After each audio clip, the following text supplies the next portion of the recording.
Beyond the Vanishing Point, Raymond King Cummings, Chapter 1. It was shortly after noon of December 31, 1970, when a series of weird and startling events began which took me into the tiny world of an atom of gold, beyond the vanishing point, beyond the range of even the highest-powered electric microscope. My name is George Randolph. I was, that momentous afternoon, assistant chemist for the Ajax International Dye Company, with main offices in New York City. It was 12:20 when the local exchange call sorter announced Alan's connection from Quebec. "Hello, George? Look here, you've got to come up here at once. Chateau Frontenac, Quebec. Will you come?" I could see his face imaged in the little mirror on my desk. The anxiety, tenseness in his voice, was duplicated in his expression. "Well," I began, "you must, George. Babs and I need you. See here." He tried at first to make it sound like an invitation for a New Year's Eve holiday. But I knew it was not that. Alan and Barbara were my best friends. They were twins, 18 years old. I felt that Alan would always be my best friend, but for Babs, my hopes, longings, went far deeper, though as yet I had never brought myself to the point of telling her so. "I'd like to come, Alan. But, you've got to, George. I can't tell you everything over the public air. But I've seen him, he's diabolical. I know it now, him. It could only mean, of all the world, one person. He's here," he went on. "Near here. We saw him today. I didn't want to tell you, but that's why we came. It seemed a long chance, but it's he, I'm positive." I was staring at the image of Alan's eyes. There was horror in them. And his voice too. "God, George, it's weird. Weird, I tell you. His looks I can't tell you now. Only, come." I was busy at the office in spite of the holiday season, but I dropped everything and went. By 1 o'clock that afternoon I was wheeling my little sport Midge from its cage on the roof of the Metropole building, and went into the air. It was a cold grey afternoon with the feel of coming snow.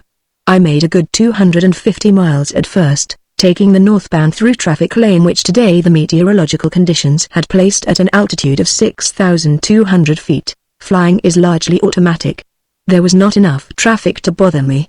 The details of leaving the office so hastily had been too engrossing for thought of Alan and Babs. But now, in my little pit at the controls, my mind flung ahead. They had located him. That meant Franz Polter, for whom we had been searching nearly 4 years.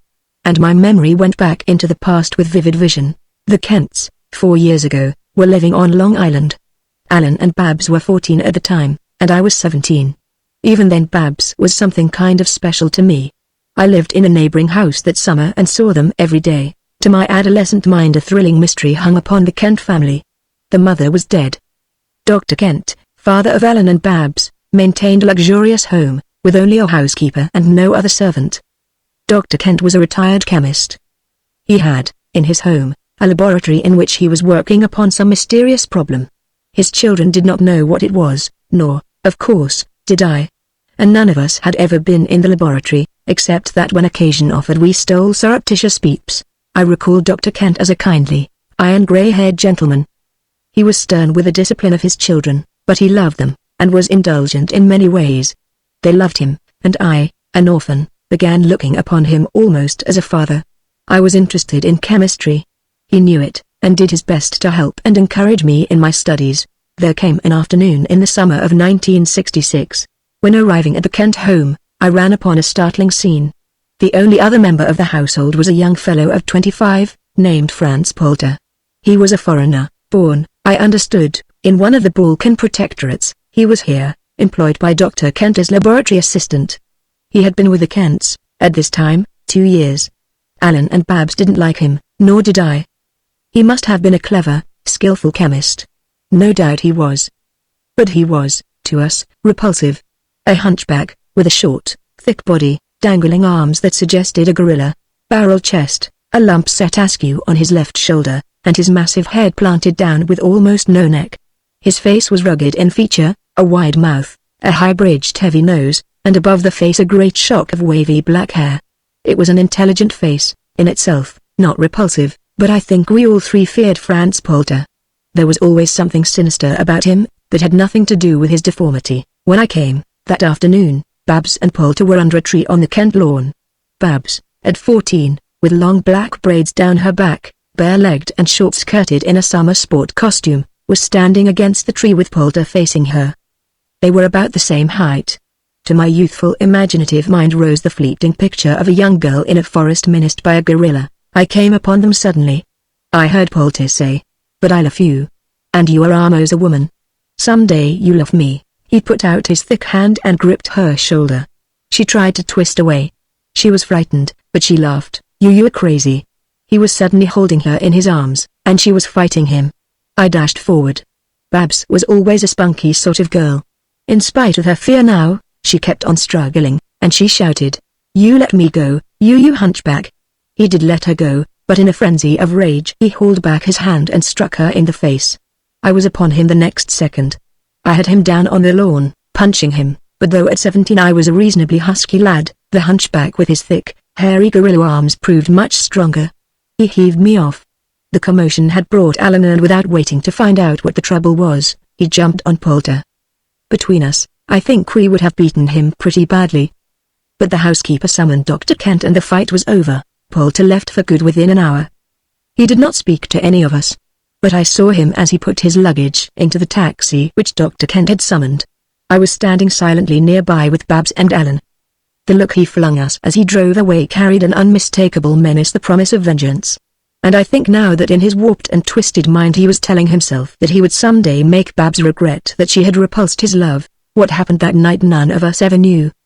Dr. Kent worked late in his laboratory. He was there when Alan and Babs and the housekeeper went to bed. He had written a note to Alan. It was found on his desk in a corner of the laboratory next morning, addressed in care of the family lawyer to be given Alan in the event of his death. It said very little. Described a tiny fragment of gold quartz rock the size of a walnut which would be found under the giant microscope in the laboratory, and told Alan to give it to the American Scientific Society to be guarded and watched very carefully. This note was found, but Dr. Kent had vanished. There had been a midnight marauder. The laboratory was on the lower floor of the house. Through one of its open windows, so the police said, an intruder had entered. There was evidence of a struggle, but it must have been short, because neither Babs, Alan, the housekeeper, nor any of the neighbors had heard anything.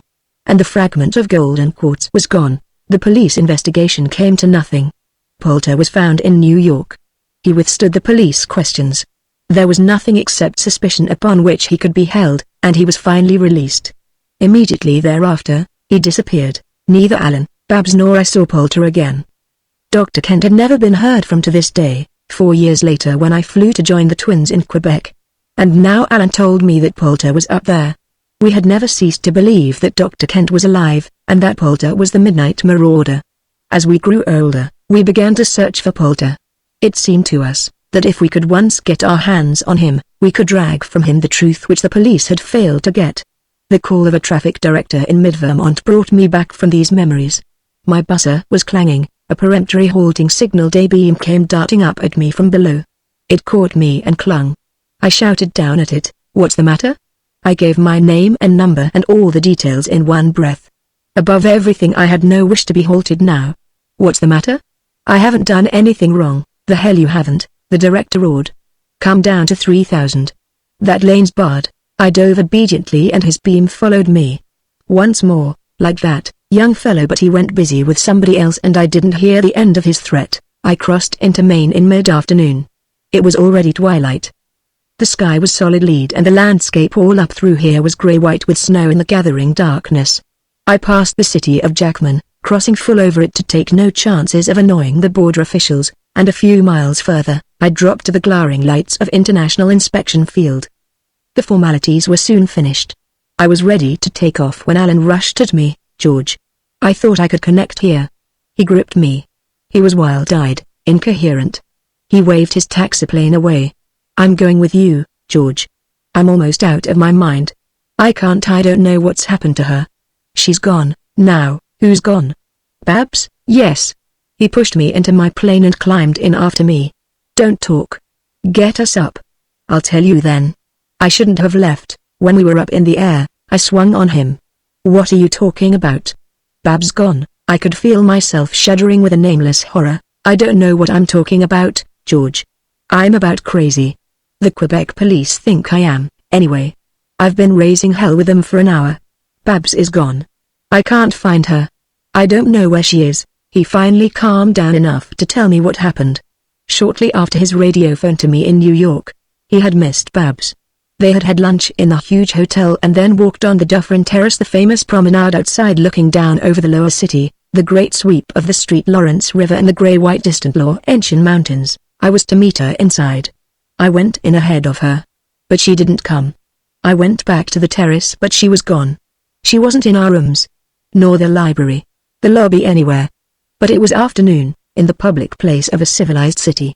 In the daylight of the Dufferin Terrace, beside the long ice toboggan slide, under the gaze of skaters on the ice rink and several hundred holiday merrymakers, a young girl could hardly be murdered, or kidnapped, without attracting attention. The Quebec police thought the young American unduly excited about his sister, who was missing only an hour.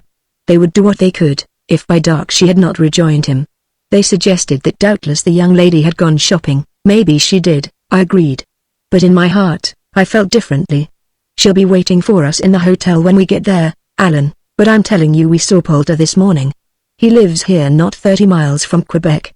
We saw him on the terrace after breakfast. Recognized him immediately, of course. Did he see you? I don't know. He was lost in the crowd in a minute. But I asked a young French fellow if he knew him. He did know him, as Frank Roscoe. That must be the name he wears now. He's a famous man up here, well known, immensely rich. I didn't know if he saw us or not. What a fool I was to leave Babs alone, even for a minute. We were speeding over a white-clad valley with a little frozen river winding down its middle. Night had almost come. The leaden sky was low above us. It began snowing. The lights of the small villages along the river were barely visible. Can you land us, Alan? Yes, surely. At the municipal field just beyond the citadel. We can get to the hotel in 5 minutes. It was a flight of only half an hour. During it, Alan told me about Poulter. The hunchback, known now as Frank Roscoe, owned a mine in the Laurentians, some 30 miles from Quebec City, a fabulously productive mine of gold. It was an anomaly that gold should be produced in this region. No vein of gold-bearing rock had been found, except the one on Poulter's property. Alan had seen a newspaper account of the strangeness of it, and on a hunch had come to Quebec, being intrigued by the description of the mine owner. He had seen Frank Roscoe on the Dufferin Terrace, and recognized him as Poulter. Again my thoughts went back into the past. Had Poulter stolen that missing fragment of golden quartz the size of a walnut which had been beneath Dr. Kent's microscope? We always thought so. Dr. Kent had some secret, some great problem upon which he was working. Poulter, his assistant, had evidently known, or partially known, its details.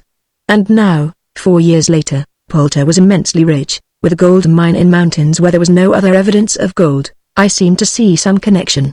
Alan, I knew, was groping with a dim idea, so strange he hardly dared voice it. I tell you, it's weird, George. The sight of him. Poulter, heavens, one couldn't mistake that build and his face, his features, just the same as when we knew him. Then what's so weird? I demanded. His age. There was a queer solemn hush in Alan's voice. George, when we knew Poulter, he was about 25, wasn't he? Well, that was 4 years ago. But he isn't 29 now. I swear it is the same man, but he isn't around 30. Don't ask me what I'm talking about. I don't know. But he isn't 30. He's nearer 50. Unnatural. Weird. I felt it, and so did Babs. Just that brief look we had of him. I didn't answer. My attention was on managing the plane. The lights of Levi's were under us. Beyond the city cliffs, the St. Lawrence lay in its deep valley. The Quebec lights, the light-dotted ramparts with a terrace and the great fortress-like hotel showed across the river. Better take the stick, Alan. I don't know where the field is. And don't you worry about Babs. She'll be back by now. But she was not. We went to the 2 connecting rooms in the tower of the hotel which Alan and Babs had engaged. We inquired with half a dozen phone calls. No one had seen or heard from her. The Quebec police were sending a man up to talk with Alan. Well, we won't be here, Alan called to me. He was standing by the window in Babs' room. He was trembling too much to use the phone. I hung up the receiver and went through the connecting door to join him. Babs' room. It sent a pang through me. A few of her garments were lying around. A negligee was laid out on the large bed. A velvet boudoir doll she had always loved them stood on the dresser.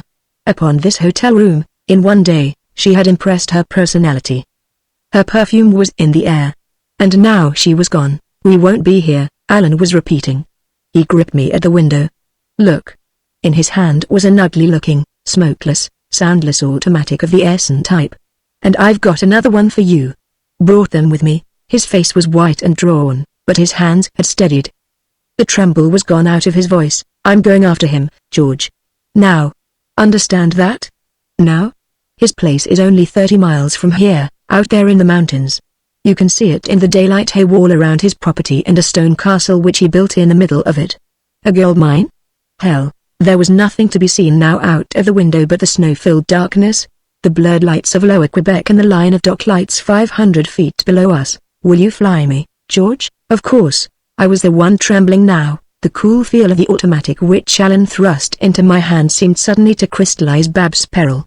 I was here in her room, with the scent of her perfume around me, and this deadly weapon was needed. But the trembling was gone in a moment. Yes, of course, Alan. No use talking to the police. I gave them all the information, a description of her, what you said she was wearing. No sense dragging Poulter's name into it, with nothing tangible to go on.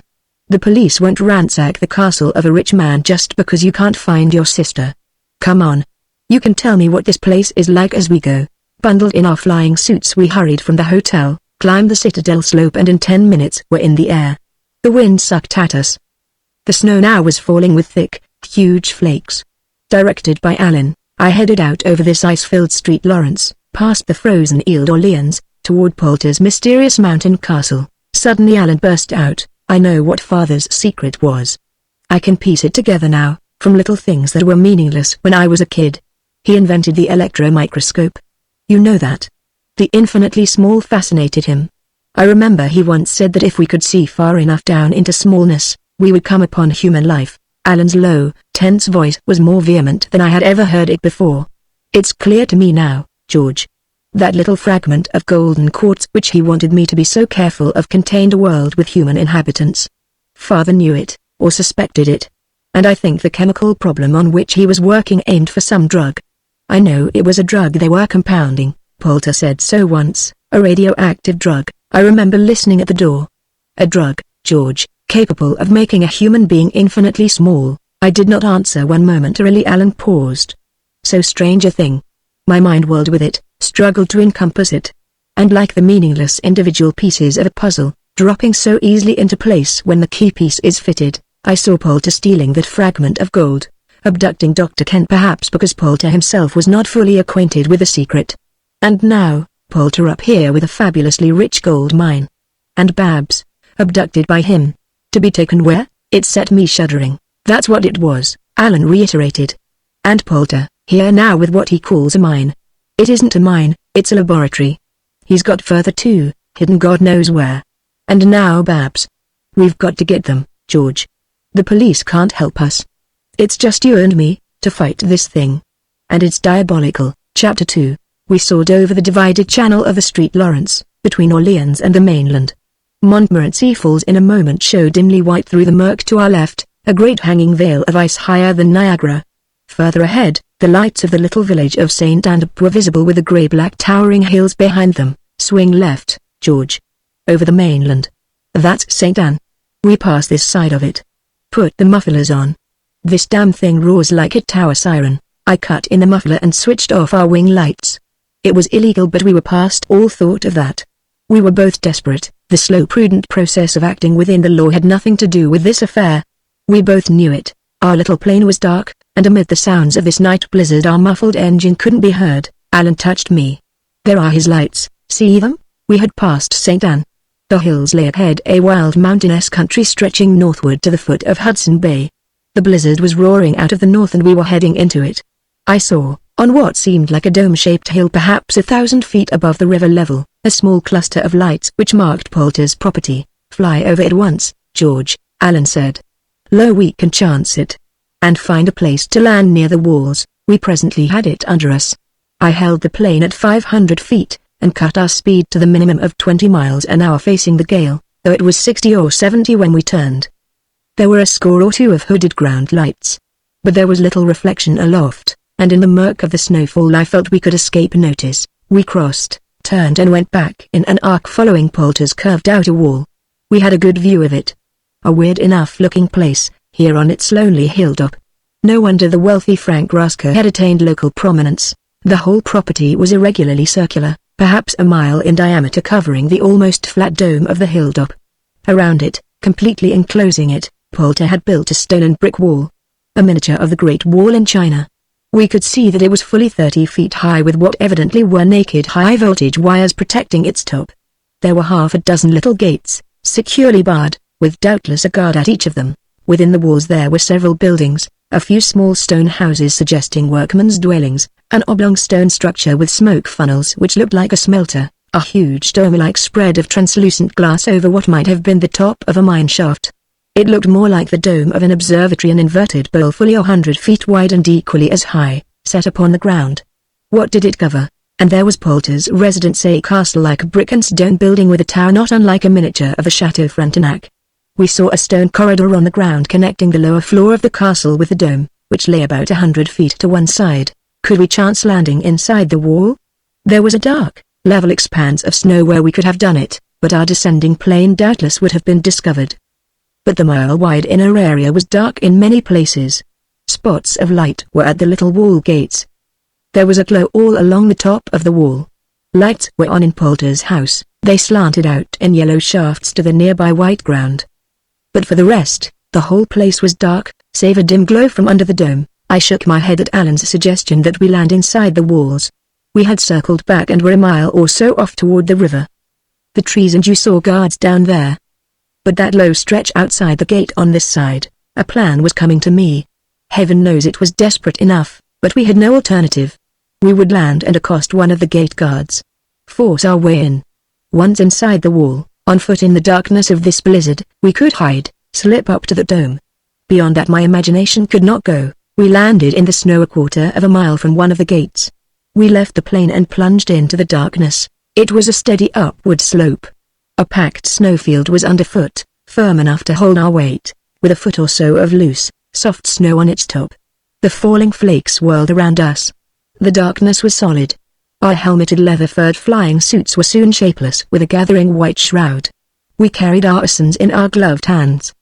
The night was cold, around 0 I imagine, though with that biting wind it felt far colder. From the gloom a tiny spot of light loomed up. There it is, Alan. Easy now. Let me go first. The wind tore away my words.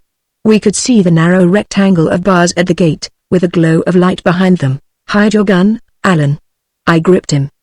Do you hear me? Yes, let me go first. I'll do the talking. When he opens the gate, let me handle him.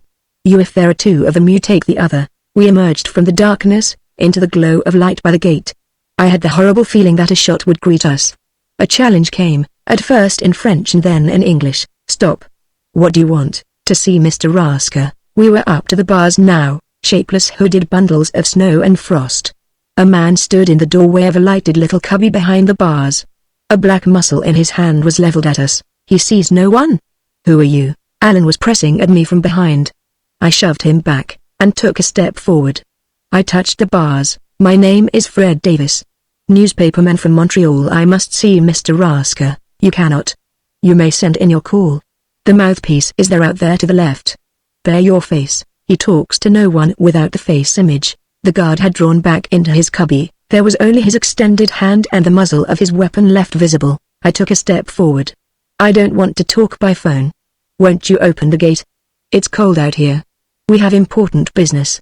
We'll wait with you. Abruptly the gate lattice slid aside. Beyond the cubby doorway was the open darkness within the wall. A scuffed path leading inward from the gate showed for a few feet. I walked over the threshold, with Alan crowding me. The SN in my coat pocket was leveled. But from the cubby doorway, I saw that the guard was gone. Then I saw him crouching behind a metal shield. His voice rang out, "Stand." A light struck my face, a thin beam from a television sender beside me. It all happened in an instant, so quickly Alan and I had barely time to make a move. I realized my image was now doubtless being presented to Poulter. He would recognize me. I ducked my head, yelling, "Don't do that." It was too late. The guard had received a signal. I heard its buzz. From the shield a tiny jet of fluid leapt at me. It struck my hood. There was a heavy, sickening sweet smell. It seemed like chloroform. I felt my senses going. The cubby room was turning dark, was roaring. I think I fired at the shield.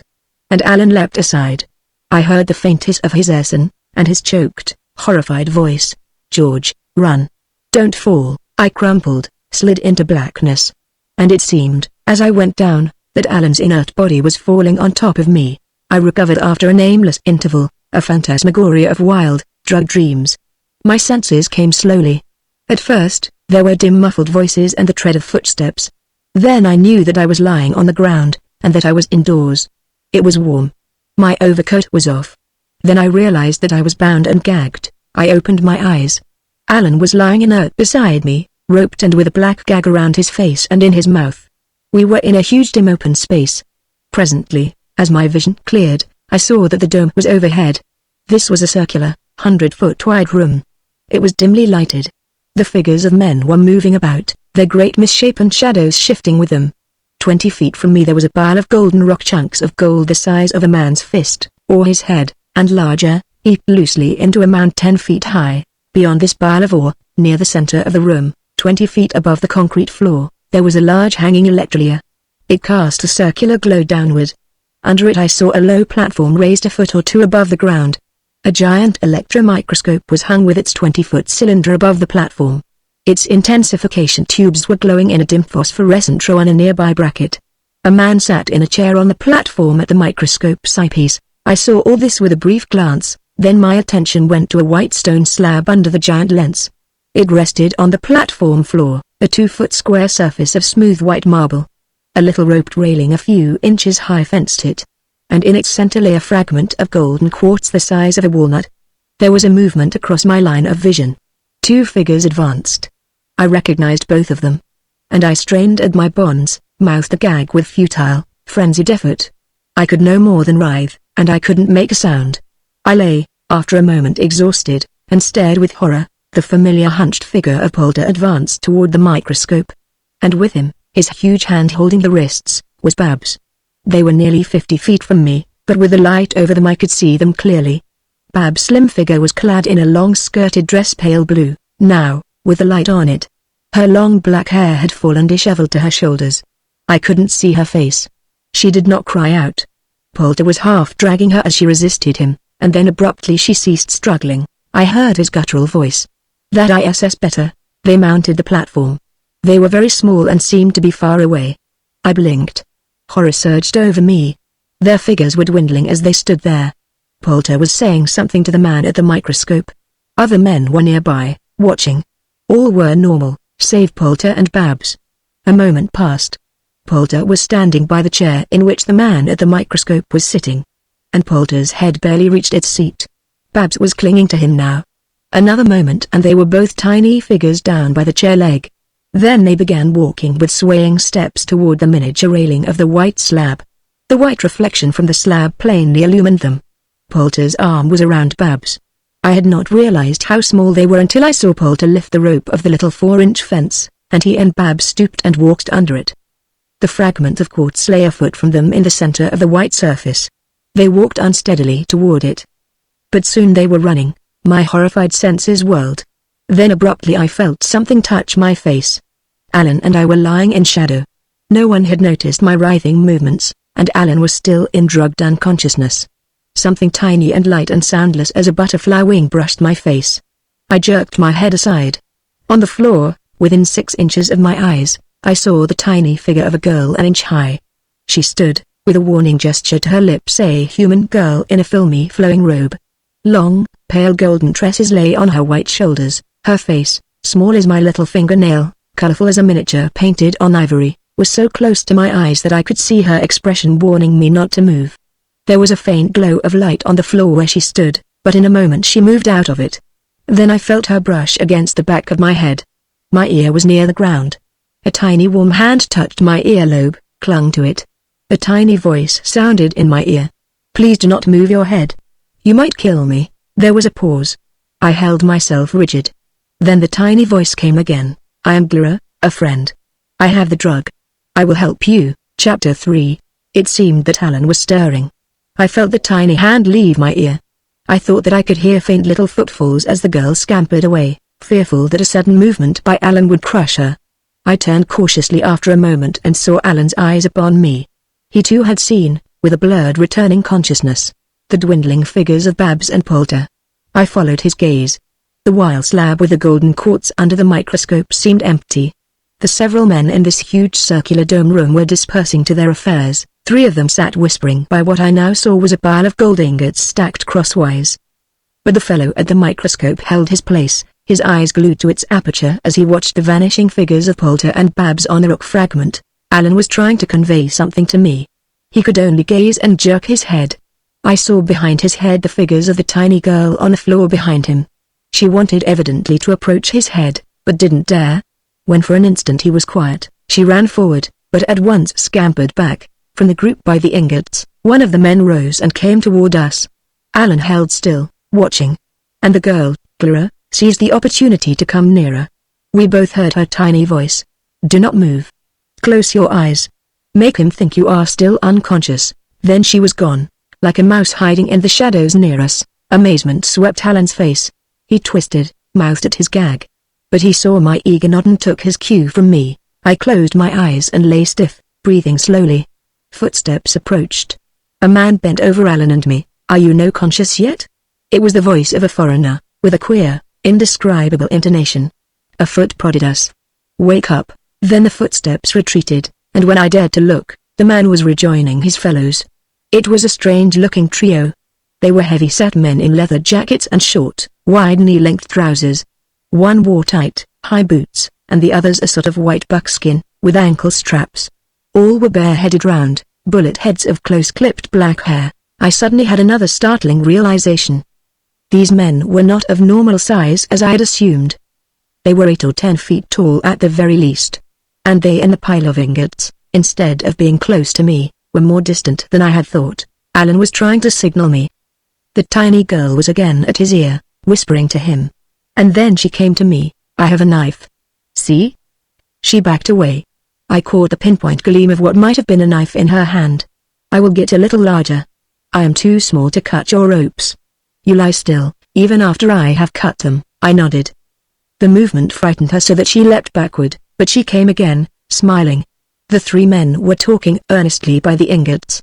No one else was near us. Clara's tiny voice was louder, so that we both could hear it at once. "When I free you, do not move or they may see that you are loose. I get larger now, a little larger, and return." She darted away and vanished. Alan and I lay listening to the voices of the 3 men. 2 were talking in a strange tongue.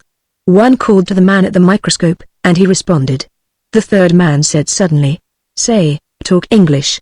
You know damn well I can't understand that lingo." We say, "Maguire, the 2 prisoners soon wake up. What we ought to do is kill him.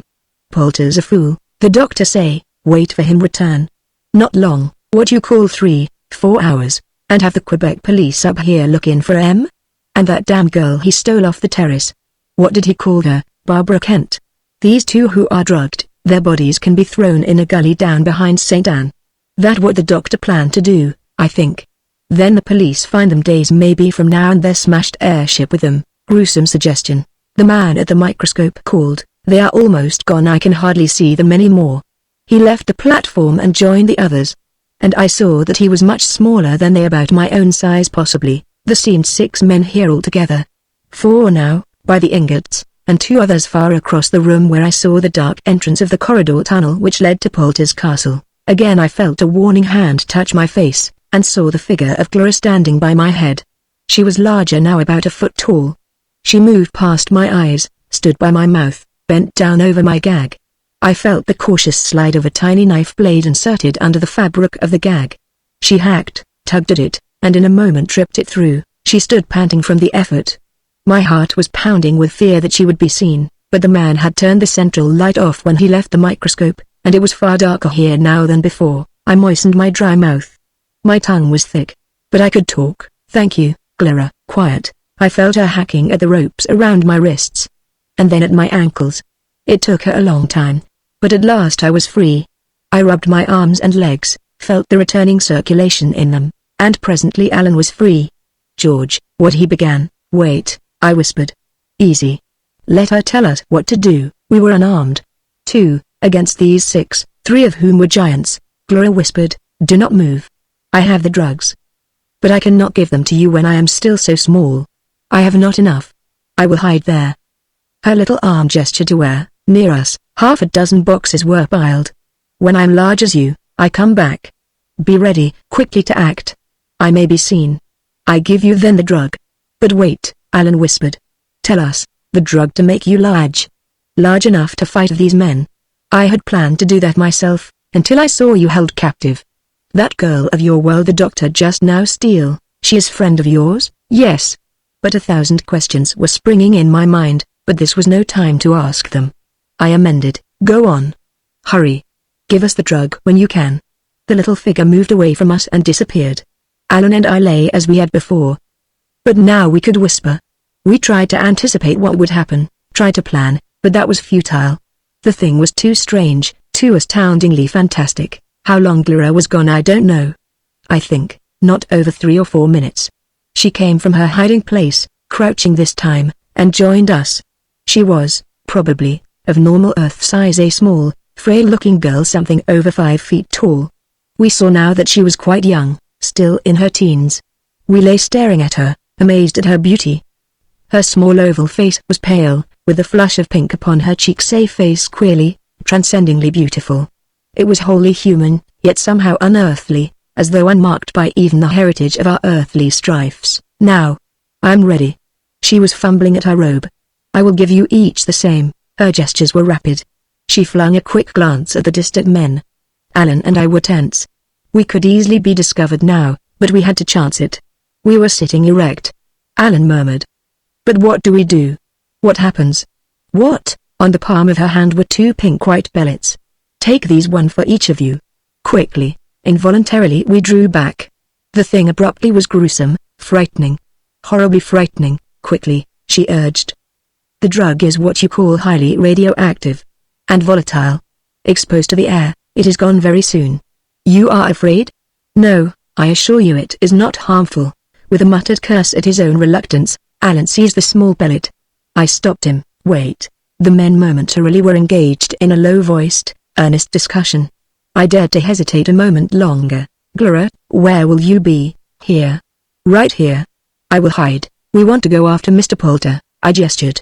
Into the little piece of golden rock. That's where he went with the Earth girl, isn't it? Yes. My world is there within an atom there in that rock. Will you take us? Yes. But later, Alan whispered vehemently, why not now? We could get smaller, now. But she shook her head. That is not possible. We would be seen as we climbed the platform and crossed the white slab. No, I protested, not if we get very small, hiding here first. She was smiling, but urgently fearful of this delay. Should we get that small, then it would be, from here she gestured toward the microscope to there, a journey of very many miles. Don't you understand? This thing so strange. Alan was plucking at me. Ready, George? Yes. I put the pellet on my tongue. It tasted slightly sweet, but seemed to melt quickly and I swallowed it hastily. My heart was pounding, but that was apprehension, not the drug. A thrill of heat ran through my veins as though my blood were on fire. Alan was clinging to me as we sat together. Clara again had vanished. In the background of my willing consciousness the sudden thought hovered that she had tricked us, done to us something diabolical. But the thought was swept away in the confused flood of impressions upon me. I turned dizzily. You all right, Alan? Yes, I guess so. My ears were roaring. The room seemed whirling, but in a moment that passed. I felt a sudden growing sense of lightness. A humming was within me, a soundless tingle. The drug had gone to every tiny microscopic cell in my body. The myriad pores of my skin seemed thrilling with activity. I know now that it was the exuding volatile gas of this disintegrating drug. Like an aura it enveloped me, acted upon my garments. I learned later much of the principles of this and its companion drug, but I had no thought for such things now. The huge dimly illumined room under the dome was swaying. Then abruptly it steadied. The strange sensations within me were lessening, or I forgot them, and I became aware of externals. The room was shrinking. As I stared, not with horror now, but with amazement and a coming triumph, I saw everywhere a slow, steady, crawling movement. The whole place was dwindling. The platform, the microscope, were nearer than before, and smaller. The pile of ingots, and men near there, were shifting toward me. George.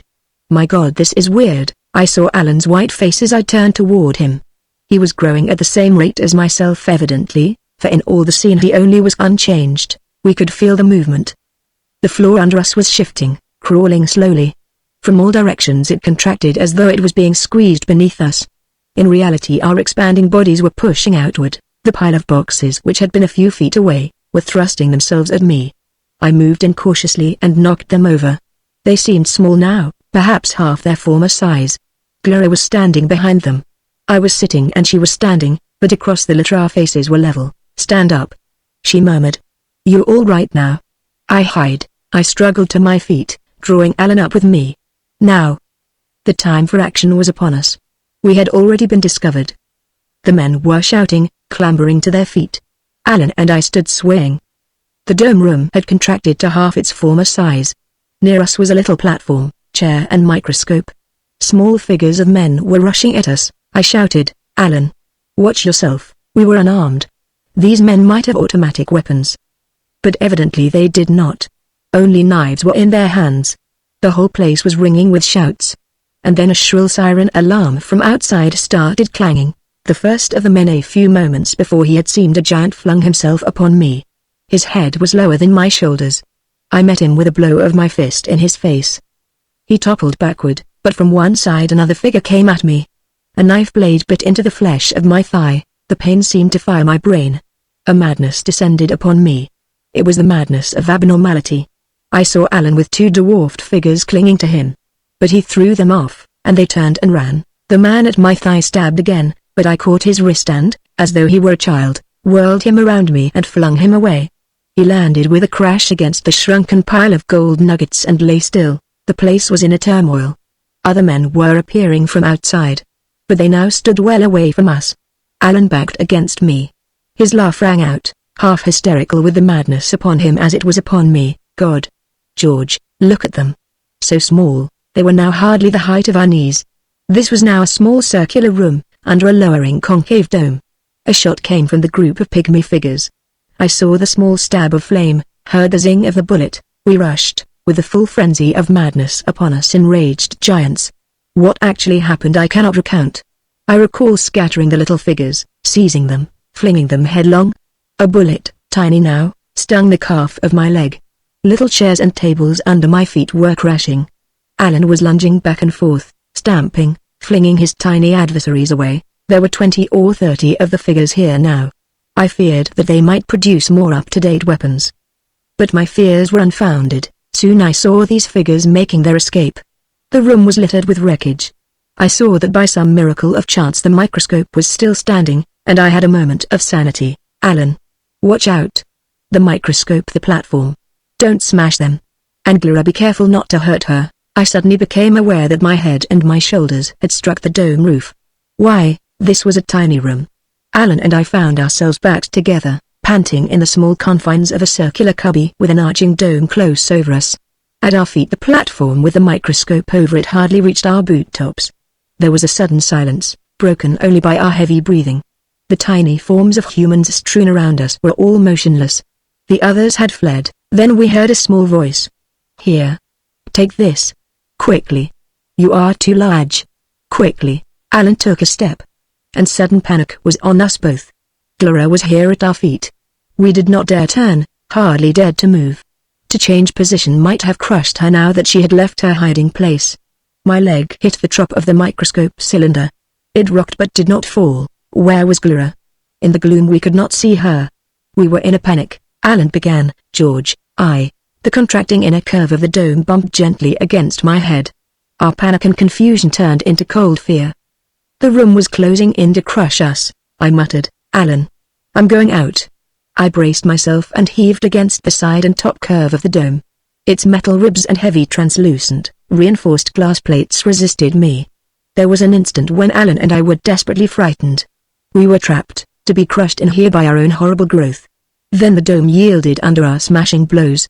The ribs bent, the plates cracked. We straightened, pushed upward and emerged through the broken dome, with head and shoulders towering into the outside darkness and the wind and snow of the blizzard howling around us. Chapter 4. Gloria. That was horrible. We stood, again in normal size, with the wrecked dome laboratory around us. The dome had a great jagged hole halfway up one of its sides, through which the snow was falling. The broken bodies strewn around were gruesome. Alan repeated, "Horrible, Gloria. The power of this drug is diabolical." Gloria had grown large after us and had given us the companion drug. I need not detail the strange sensations of our dwindling. We were so soon to experience them again. We had searched, when still large, all of Poulter's grounds. Some of his men undoubtedly escaped, made off into the blizzard. How many, we never knew. None of them ever made themselves known again. We were ready to start into the atom. The fragment of golden quartz still lay under the microscope on the white square of stone slab. We had hurried with our last preparations. The room was chilling. We were all inadequately dressed for such cold. I left a note scribbled on a square of paper by the microscope. With daylight, Poulter's wrecked place would be discovered and the police would surely come. Guard this piece of golden quartz. Take it at once, very carefully, to the Royal Canadian Scientific Society. Have it watched day and night. We will return. I signed it George Randolph. And as I did so, the extraordinary aspect of these events swept me anew. Here in Poulter's weird place, I had been living in some strange fantastic realm. But this was the province of Quebec, in civilized Canada. These were the Quebec authorities I was addressing. I flung the thoughts away. Ready, Clara? Yes. Then doubts assailed me. None of Poulter's men had gotten large enough to fight us. Evidently he did not trust them with a drug. We could well believe that, for the thing misused, was diabolical beyond human conception. A single giant, a criminal, a madman, by the power of giant size alone, could menace and destroy beyond belief. The drug lost, or carelessly handled, could get loose. Animals, insects eating it, could roam the earth, gigantic monsters. Vegetation nourished with the drug, might in a day overrun a big city, burying it with jungle growth. How terrible a thing, if the realm of smallness was suddenly to emerge, consume this awe-inspiring drug. Monsters of the sea, marine organisms, could expand until even the ocean was too small for them. Microbes of disease, feeding upon it. Alan was prodding me.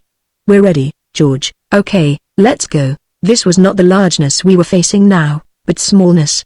I thought of Babs, down there with Poulter, beyond the vanishing point in the realm of infinitely small. They had been gone an hour at least. Every moment lost now was adding to Babs' danger. Clara sat with us on the platform. Strange little creature. She was wholly calm now, methodical with her last directions. There had been no time for her to tell us anything about herself. Alan had asked her why she had come here and how she had gotten the drugs. She waved him away, on the way down. Plenty of time then. How long will it take us? Alan demanded. Not too long if we are careful with managing the trip. About 10 hours, and now we were ready to start. She told us calmly, I will give you each your share of the drugs, but then you take only as I tell you. She produced from her robe several small vials a few inches long. They were tightly stoppered. The feel of them was cool and sleek. They seemed to be made of some strange, polished metal. Some of them were tinted black while the others glowed opalescent. She gave each of us one vial of each kind. The light ones are for diminishing, she said. We take them very carefully, one small pellet only at first. Alan was opening one of his, but she checked him. Wait. The drug evaporates very quickly. I have more to say. First we sit here together. Then you follow me to the white slab.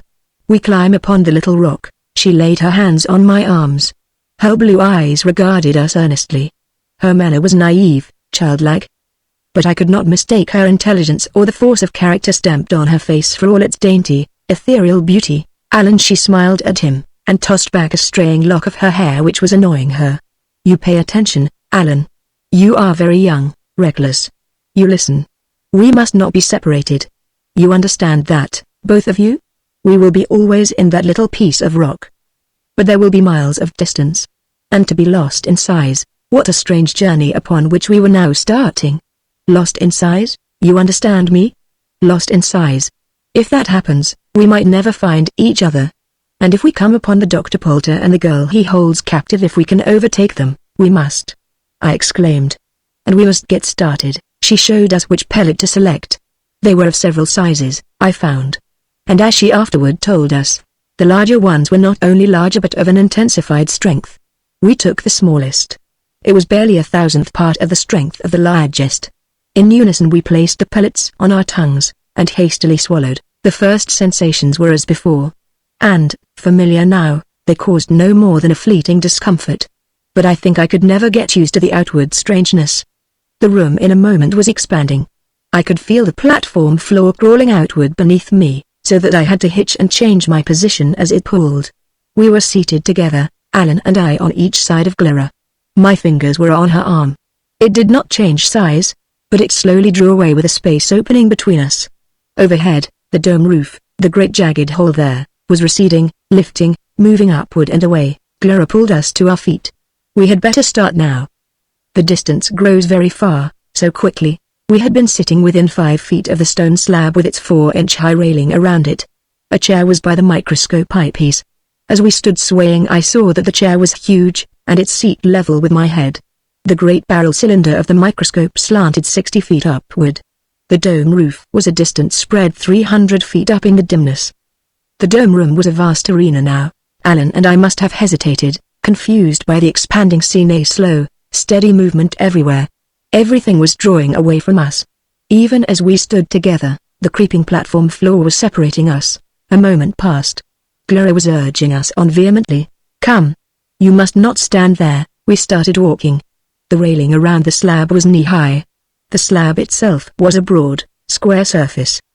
The fragment of golden quartz lay in its center. It was now a jagged lump nearly a foot in diameter. The platform seemed to shift as we walked. The railing hardly came closer as we advanced toward it. Then suddenly I realized that it was receding. 30 feet away? No. Now it was more than that, a great, thick rope, waist-high, with a huge spread of white surface behind it. Faster, urged Clara. We ran, and reached the railing. It was higher than our heads. We ran under it, and cut out upon the white slab, a level surface, larger now than the whole dome room had been. Clara, like a fawn, ran in advance of us, her robe flying in the wind. She turned to look back. Faster. Faster, or it will be too hard to climb. Ahead lay a golden mound of rock. It was widening, raising its top steadily higher. Beyond it and over it was a vast dim distance. We reached the rock, breathless, winded. It was a jagged mound like a great 50-foot butte. We plunged upon it and began climbing. The ascent was steep, precipitous in places. There were little gullies, which expanded as we climbed up them. It seemed as if we would never reach the top. But at last we were there. I was aware that the drug had ceased its action. The yellow, rocky ground was no longer expanding. We came to the summit and stood to get back our breath. Alan and I gazed with awe upon the top of a rocky hill. Little butts and strewn boulders lay everywhere. It was all naked rock, ridged and pitted, and everywhere yellow-tinged. Overhead was distance. I could not call it a sky. A blur was the something almost but not quite distinguishable. Then I thought that I could make out a more solid blur which might be the lower lens of the microscope above us. And there were blurred, very distant spots of light, like huge suns masked by a haze, and I knew that they were the hooded lights of the laboratory room. Before us, over the brink of a 500-foot drop, a great glistening plane stretched into the distance. I seemed to see where it ended in a murky blur. And far higher than our hilltop level a horizontal streak marked the rope railing of the slab. Well, said Alan. We're here. He gazed behind us, back across the rocky summit which seemed several hundred feet across to its opposite brink. He was smiling, but the smile faded. Now what, Clara? Another pellet? No. Not yet. There is a place where we go down. It is marked in my mind. I had a sudden ominous sense that we three were not alone up here. Clara led us back from the cliff. As we picked our way among the naked crags, it seemed behind each of them an enemy might be lurking. Clara, do you know if any of Dr. Poulter's men might have the drug? I mean, do they come in and out of here? She shook her head. I think not. He lets no one have the drug. He trusts not anyone.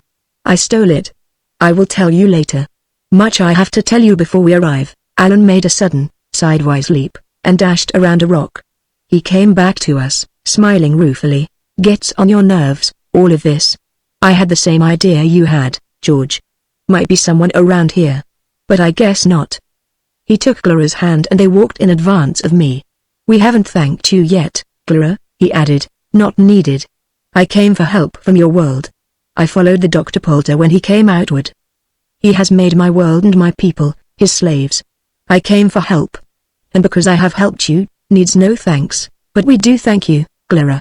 Alan turned his flushed, earnest face back to me. I thought I had never seen him so handsome, with his boyish, rugged features and shock of tousled brown hair. The grimness of adventure was upon him, but in his eyes there was something else. It was not for me to see it. That was for Clara, and I think that even then its presence and its meaning did not escape her. We reached a little gully near the center of the hilltop. It was some 20 feet deep. Clara paused. We descend here. The gully was an unmistakable landmark open at one end, 40 feet long, with the other end terminating in a blind wall which now loomed above us. A pit is here, a hole. I cannot tell just how large it will look when we are in this size. We found it and stood over it, a foot-wide circular hole extending downward. Alan knelt and shoved his hand and arm into it, but Gloria sprang at him. Don't do that. Why not? How deep is it? She retorted sharply. The Dr. Polter is ahead of us. How far away in size, who knows? Do you want to crush him, and crush that young girl with him? Alan's jaw dropped. Good Lord. We stood with a little pit before us, and another of the pellets ready. Now, said Gloria. Again we took the drug, a somewhat larger pellet this time. The familiar sensations began.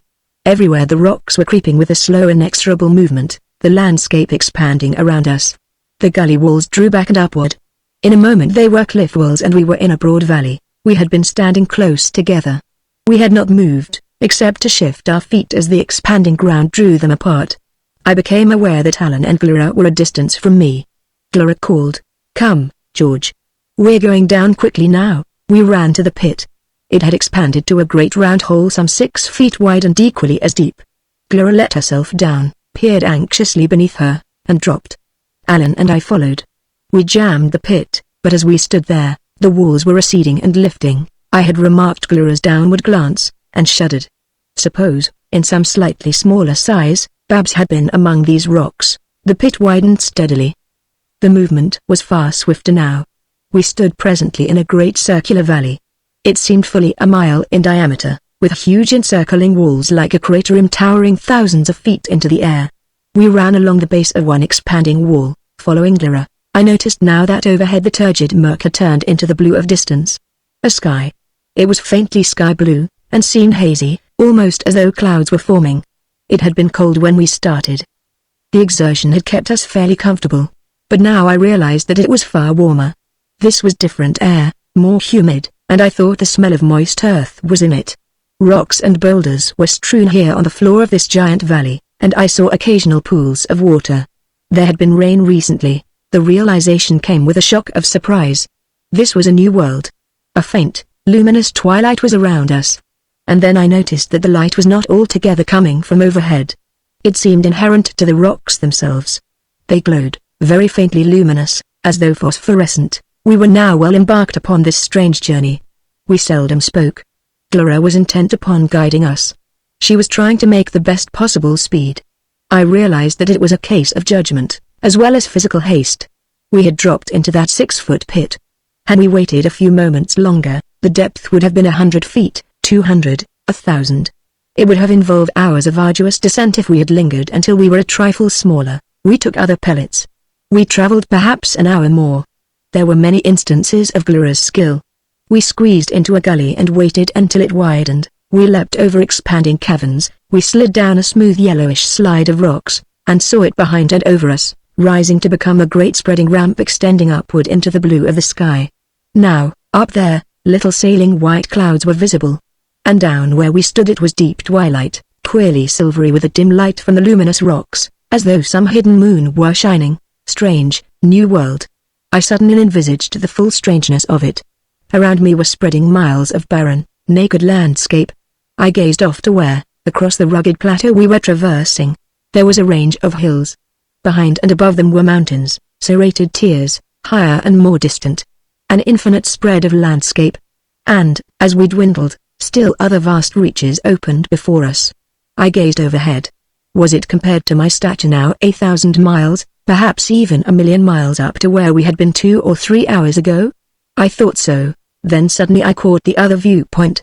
This was all only an inch of golden quartz if one were large enough to see it that way. Alan had been trying to memorize the main topographical features of our route. It was not as difficult as it seemed at first. We were always far larger than normal in comparison to our environment, and the main distinguishing characteristics of the landscape were obvious. The blind gully, with a round pit, for instance, or the ramp slide. We had been traveling some 3 or 4 hours when Gloria suggested a rest. We were at the edge of a broad canyon. The wall towered several hundred feet above us, but a few moments before, we had jumped down it with a single leap. The last pellet we had taken had ceased its action. We sat down to rest. It was a wild, mountainous scene around us, deep with luminous gloom. We could barely see across the canyon to its distant cliff wall. The wall beside us had been smooth. but now it was broken and ridged. There were ravines in it, and dark holes resembling cave mouths. One was near us. Alan gazed at it apprehensively. "I say, Clara, I don't like sitting here." I had been telling her all we knew of Polter. She listened quietly, seldom interrupting me. Then she said, "I understand. I tell you now about Polter as I have seen him." She talked for 5 or 10 minutes. I listened, amazed, awed by what she said. But Alan's insistence interrupted her. "Come on, let's get out of here. That tunnel mouth, or cave, or whatever it is, but we go in there," she protested. "A little tunnel. That is our way to travel. We are not far from my city now." Perhaps Alan felt what once was called a hunch, a premonition. The presage of evil which I think comes strangely to us more often than we realize. Whatever it was, we had no time to act upon it. The tunnel mouth which had caused Alan's apprehension was about 100 feet away. It was a 10-foot, yawning hole in the cliff. Perhaps Alan sensed a movement in there. As I turned to look at it, a great, hairy human arm came out of the opening. Then a shoulder. A head. The giant figure of a man came squeezing through the hole on his hands and knees. He gathered himself, and as he stood erect, I saw that he was growing in size. Already he was 20 feet tall compared to us, a thick-set fellow, dressed in leather garments, his legs and arms heavily matted with black hair. He stood swaying, gazing around him. I stared up at his round bullet head, his villainous face. He saw us. Stupid amazement struck him, then comprehension. He let out a roar and came at us. Chapter 5. Clara shouted, "Into the tunnel. This way." She held her wits and darted to one side, with Alan and me after her. We ran through a narrow passage between 2 50-foot boulders which lay close together. Momentarily the giant was out of sight, but we could hear his heavy tread and panting breath. We emerged having passed him. He was taller now. He seemed confused at our sudden scampering activity. He checked his forward rush, and ran around the twin boulders. But we had squeezed into a narrow ravine. He could not follow. He threw a rock. To us it was a boulder. It crashed behind us. To him, we were like scampering insects. He could not tell which way we were about to dart. Alan panted, "Clara, does this lead out?" The little ravine seemed to open 50 feet ahead of us. Alan stopped, seized a chunk of rock, flung it up. I saw the giant's face above us. He was kneeling to reach in. The rock hit him on the forehead, a pebble, but it stung him. His face rose away. Again we emerged. The tunnel mouth was near us. We reached it and flung ourselves into its 10-foot width just as the giant came lunging up. He was far larger than before. Looking back, I could see only the lower part of his legs blocked against the outer light. "Clara. Alan, where are you?" For a moment I did not see them. It was darker in this tunnel of broken rocky walls, and jagged arching roof than outside. Then I heard Alan's voice, "George. Over here." They came running to me. For a moment we stood, undecided. My eyes were becoming accustomed to the gloom. The tunnel was illumined by a dim phosphorescence from the rocks. I saw Alan fumbling for his vials, but Clara stopped him. "No. We are the right size." We were about 100 feet back from the opening. The giant's legs disappeared. But in a moment the round, light hole of the exit was obscured again. His head and shoulders. He was lying prone. His great arms came in. He hitched forward. The width of his expanding shoulders wedged. I think that he expected to reach us with a single snatch of his tremendous arms. Or perhaps he was confused, or forgot his growth. He did not reach us. His shoulders stuck. Then suddenly he was trying to back out, but could not. It was only a moment. We stood in the radiant gloom of the tunnel, confused and frightened. The giant's voice roared, reverberating around us. Anger. A note of fear. Finally stark terror. He heaved, but the rocks of the opening held solid. Then there was a crack, a gruesome rattling, splintering, his shoulder bones breaking. His whole gigantic body gave a last convulsive lunge, and he emitted a deafening shrill scream of agony. I was aware of the tunnel mouth breaking upward. Falling rocks, an avalanche, a cataclysm around us. Then light overhead, the giant's crushed body lay motionless. A pile of boulders, rocks and loose metallic earth was strewn upon his head and torso, illumined by the outer light through a jagged rent where the cliff face had fallen down. We were unhurt, crouching back from the avalanche. The giant's mangled body was still expanding, shoving at the litter of loose rocks. In a moment it would again be too small for the broken cliff opening. I found my wits. "Alan, we've got to get out of here." "God, don't you see what's happening?" But Clara restrained us. She realized that the effect of the drug the giant had taken was about at its end. The growth presently stopped. That huge noisome mass of pulp which once had been human shoulders no longer expanded. I shoved Clara away. "Don't look." I was shaking, my head was reeling.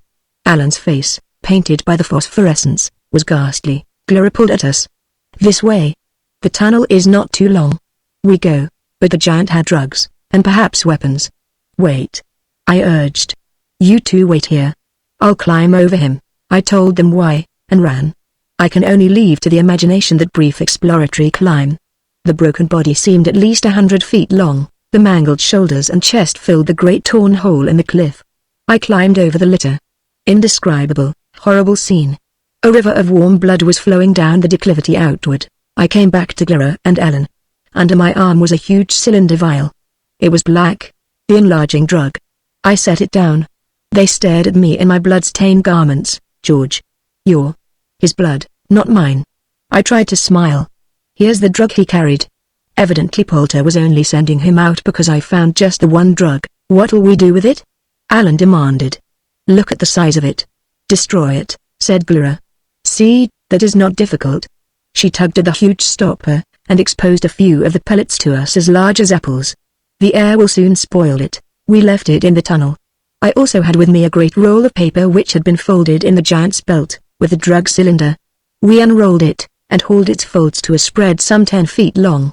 It was covered with a scrawled handwriting in pencil, but its giant characters seemed thick blurred strokes of charcoal. We could not read it, we were too close. Alan and Clara held it up against the tunnel wall. From a distance I could make it out. It was a note written in English, signed Poulter, evidently to one of his men. It read, "The 2 prisoners, kill them at once. That is better. It will be too dangerous to wait for my return. Put their bodies with their airplane. Crash it a mile from my gate." Full directions for our death followed. And Poulter said he would return by dawn or soon after. That gave me a start. By dawn. We had been traveling 4 or 5 hours. It was already dawn up there now. "No," Clara explained. "The time in here is different. A different time rate. I do not know how much difference. My world speeds faster, yours is very slow. It is not the dawn up there quite yet." Again my mind strove to encompass these things so strange. A faster time rate prevailed in here? Then our lives were passing more quickly. We were living, experiencing things, compressed into a shorter interval. It was not apparent, there was nothing to which comparison could be made. I recalled Alan's description of Poulter, not 30 years old as he should have been, but nearer 50.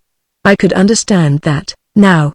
A day in here was equal to only a few hours on our gigantic world outside. We walked the length of the tunnel. I suppose it was a quarter of a mile, to us in this size. I wound through the cliff with a steady downward slope. And suddenly I realized that we had turned downward nearly half the diameter of a circle. We had turned over, or at least it seemed so. But the gravity was the same.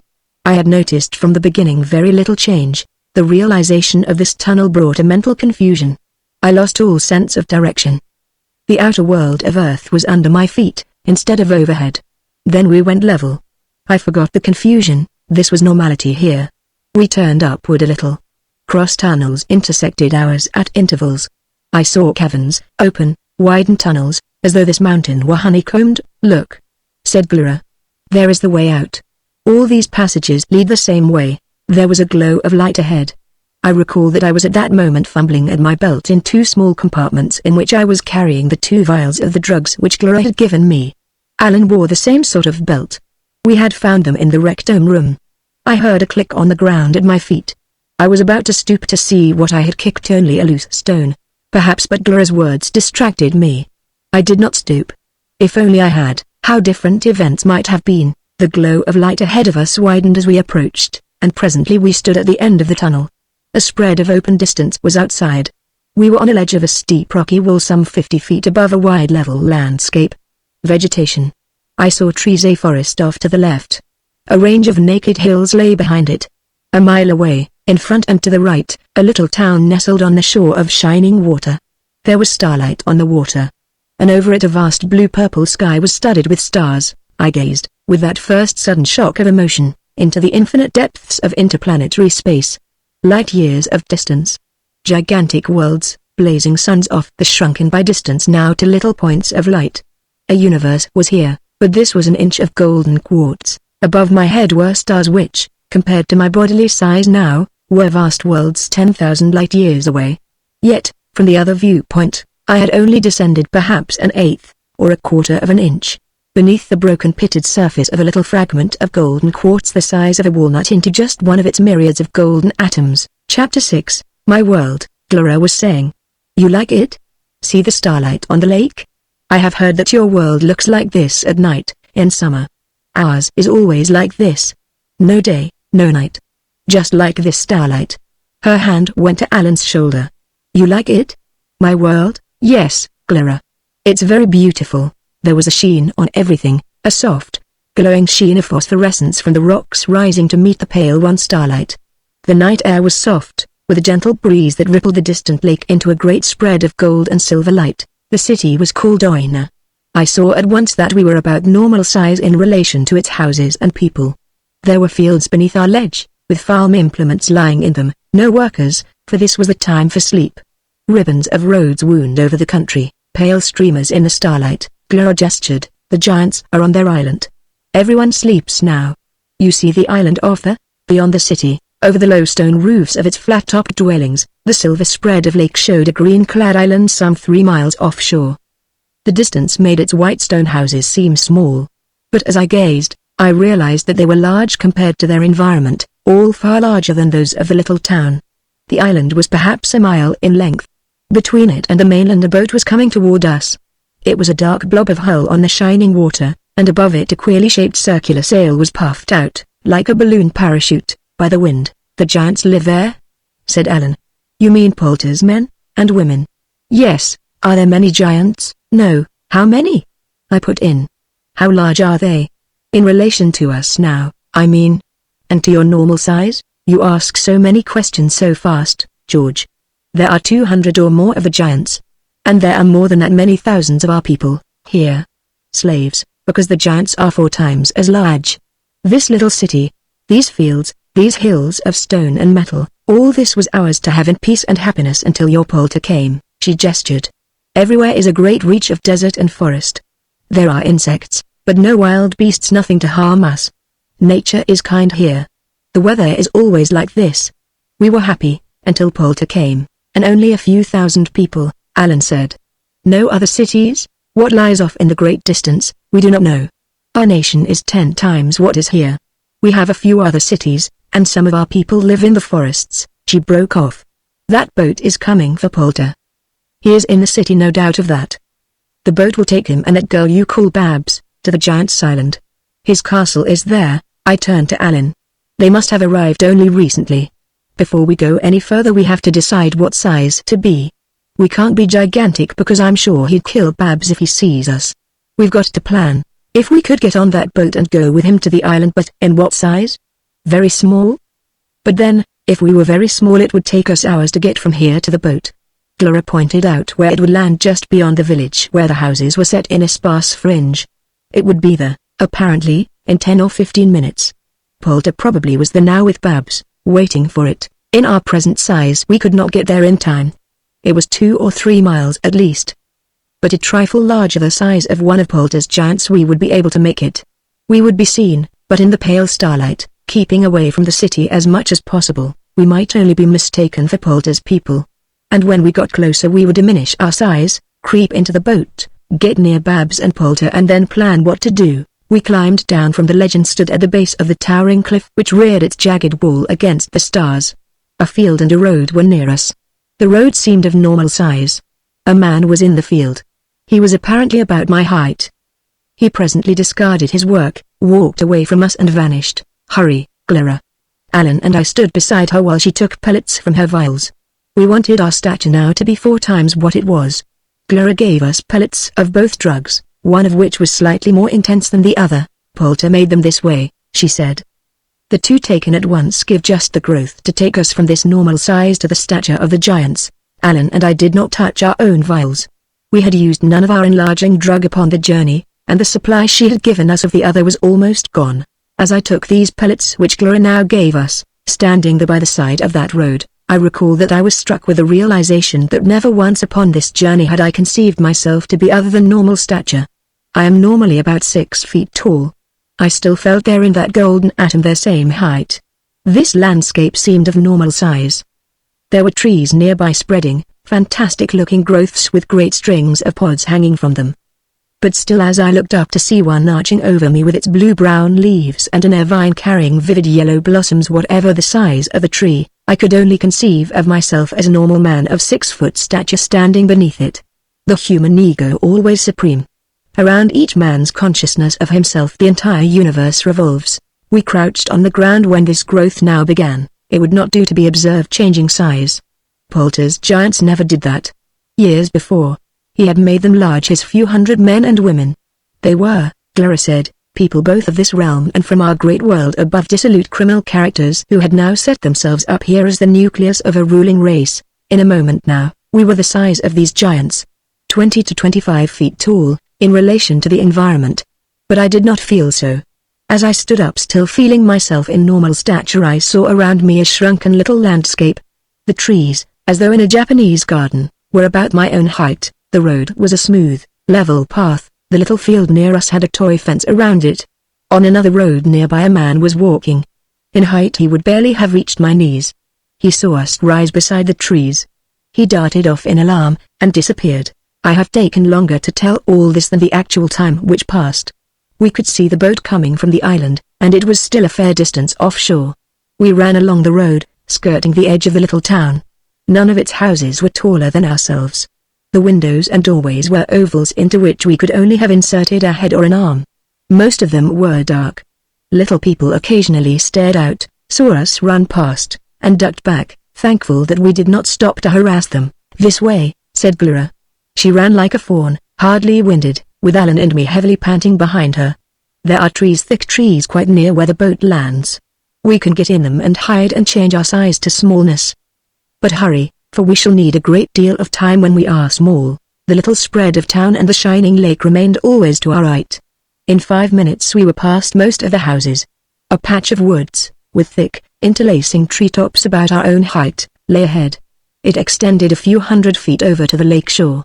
The sailboat was heading in close. There was a broad starlit roadway at the edge of the lake, and a dock at which the boat was preparing to land. Would we be in time? I suddenly feared not. To get small now, with distance lengthening between us and the boat, would be disastrous. And where was Polter? Abruptly we saw him.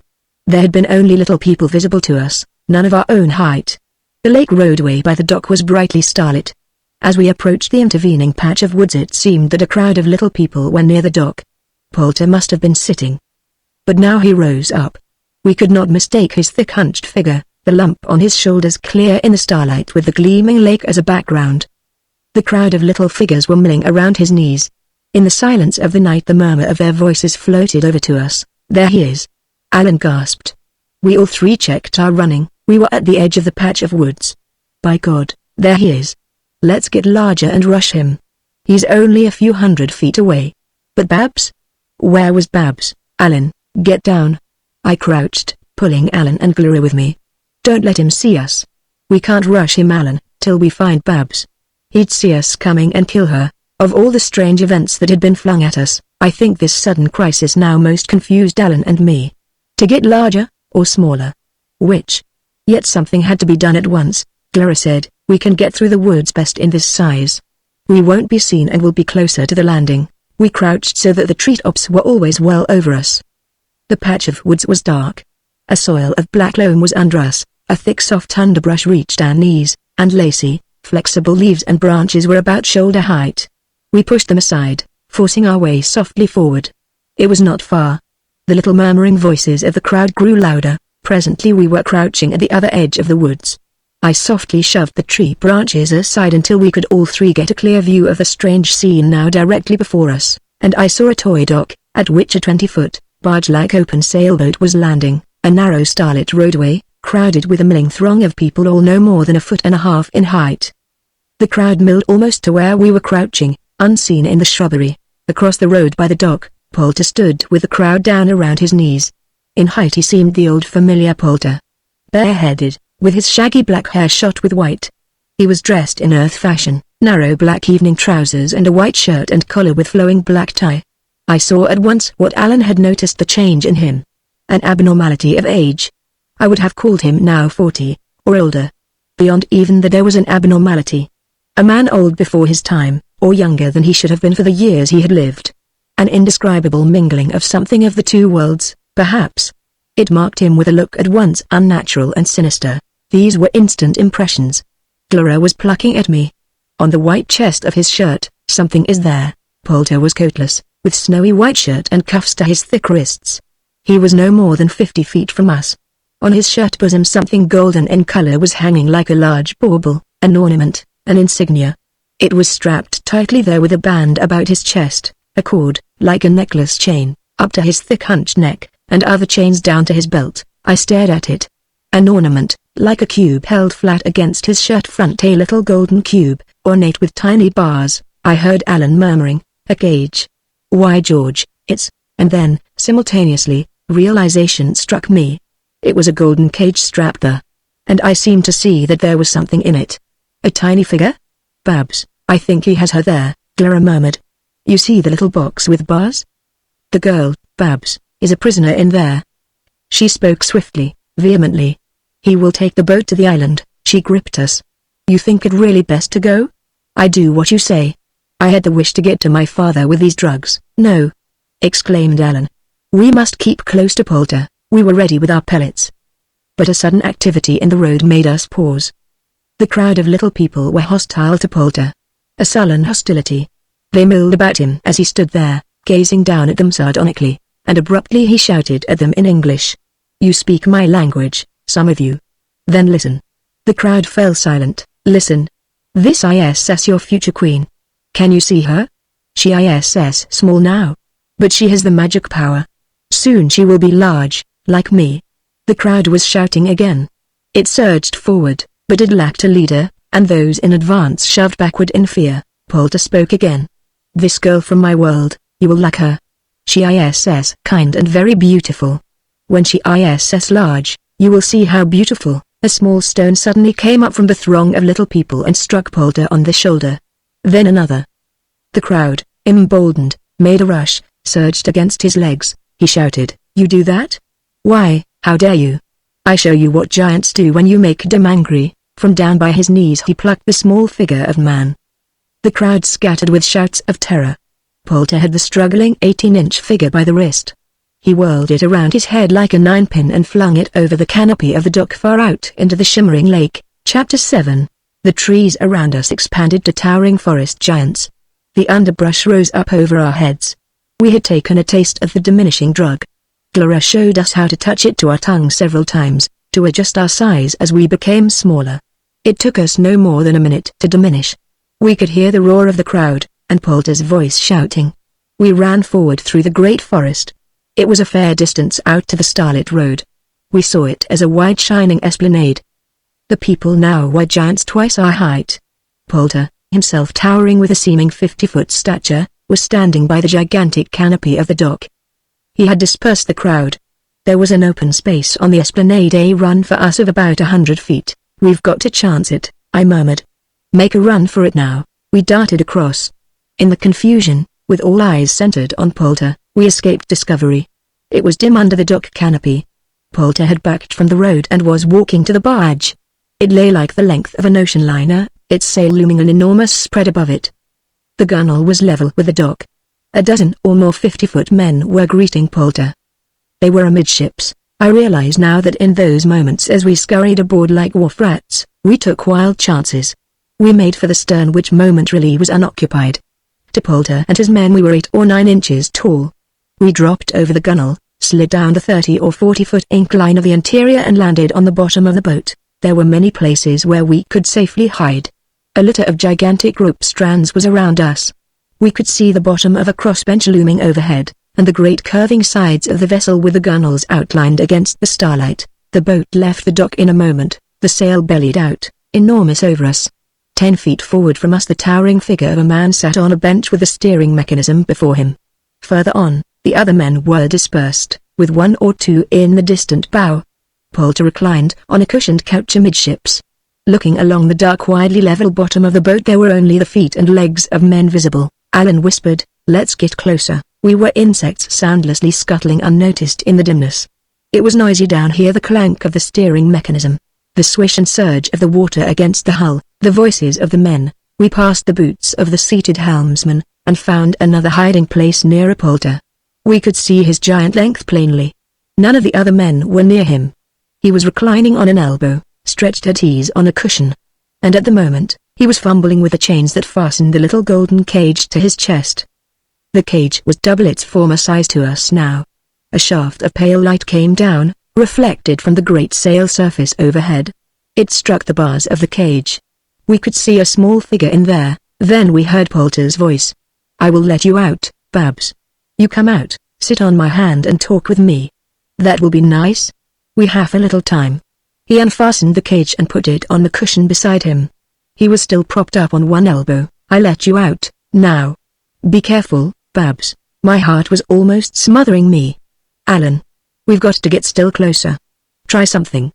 Get large, shall we?" Alan whispered tensely. I don't know what to do." "We can get closer," Clara whispered.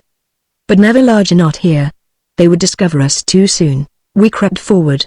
We reached the edge of the cushion. Its top surface was a trifle lower than our heads, a billowing, wrinkled mass of fabric. But I saw that the folds of it were rough enough to afford a footing. I thought that I could climb it. We stood erect. There was a deep shadow along here, but it was brighter on the cushion top. We could see over its edge, an undulating spread of surface with a giant length of polter stretched over it. The cage was near us. Polter's great fingers fumbled with it. A door in the lattice bars flipped open. "Careful, my Babs." His voice was a throaty, rumbling roar above us. "Careful. I do not want you to be hurt." From the little doorway came the figure of Babs. The starlight glowed on her blue dress, her black hair was tumbling over her shoulders, her face was pale but she was unharmed. I think that I had never loved her so much as at that moment. Nor ever seen her so beautiful as in miniature, standing at the door of her golden cage, bravely facing the monstrous misshapen figure of her captor. We heard her small voice. "What do you want me to do? Stand quiet. Now I put my hand for you." His monstrous hand bristled with a thatch of heavy black hair. He slid it carefully along the cushion. Babs was barely the length of one of its finger joints. She climbed upon its palm. "That is right, Babs. Now I bring you hold tight to my finger. Here, I crook the little one. Fling your arms around it." With a swoop his hand took her aloft and away. Then we saw her, 20 feet or so in the air, still on his hand as he held it near his face. "Now we have a little talk, Babs. When we get to the island, I put you back in your cage." I had a sudden flash of realization.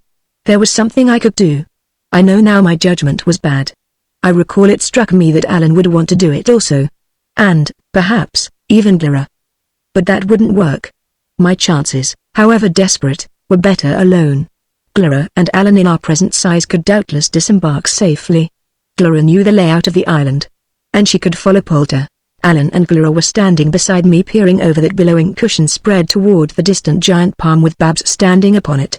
I gripped Alan's shoulder. "See here, Alan," I whispered vehemently, "whatever happens, we must follow Polter. Clara knows the way. Some opportunity will come to get large without being discovered. Then we'll rush Polter." Alan's white face turned to me. "Yes, that's what we're planning." "But George, here on this boat?" "Of course not. Can't do it here. Tell Clara to be sure to follow Polter. Whatever happens, you'll think of nothing else. You won't, will you, George?" "What?" "We've got to make some opportunity." I was trembling inside, fearful that Alan would be suspicious of me. Yet I had to make sure that he and Clara would stay as close to Polter as possible. "All right," Alan agreed. "Listen to them." Polter was talking to Babs. But I didn't hear the words. I moved a trifle away. Rash decision. I hardly decided anything. There was only the vision of Babs before me and my love for her. My desperate need of doing something, getting to her, seeing her, being with her.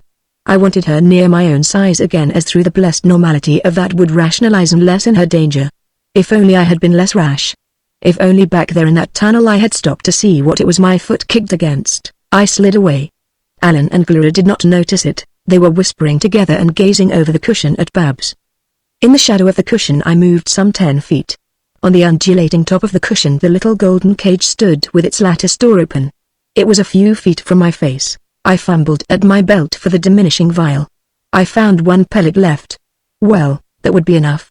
I was hurried. Alan might discover me. Polter might put Babs back in the cage and close its door.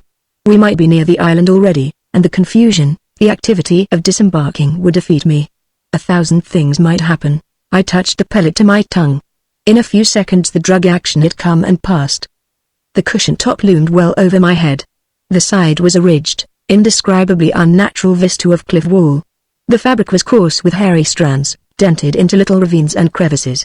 I climbed and I came panting to the pillow surface. The golden cage was 6 or 8 feet away and was now 2 feet high. Again I touched the drug to my tongue, held it an instant. The cage drew away, grew to a normal 6-foot height, then larger, until in a moment it stopped. I stood peering at it, trying to gauge its size in relation to me.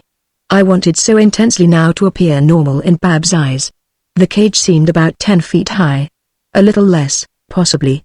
I barely tasted the pellet, and replaced it carefully in the vial.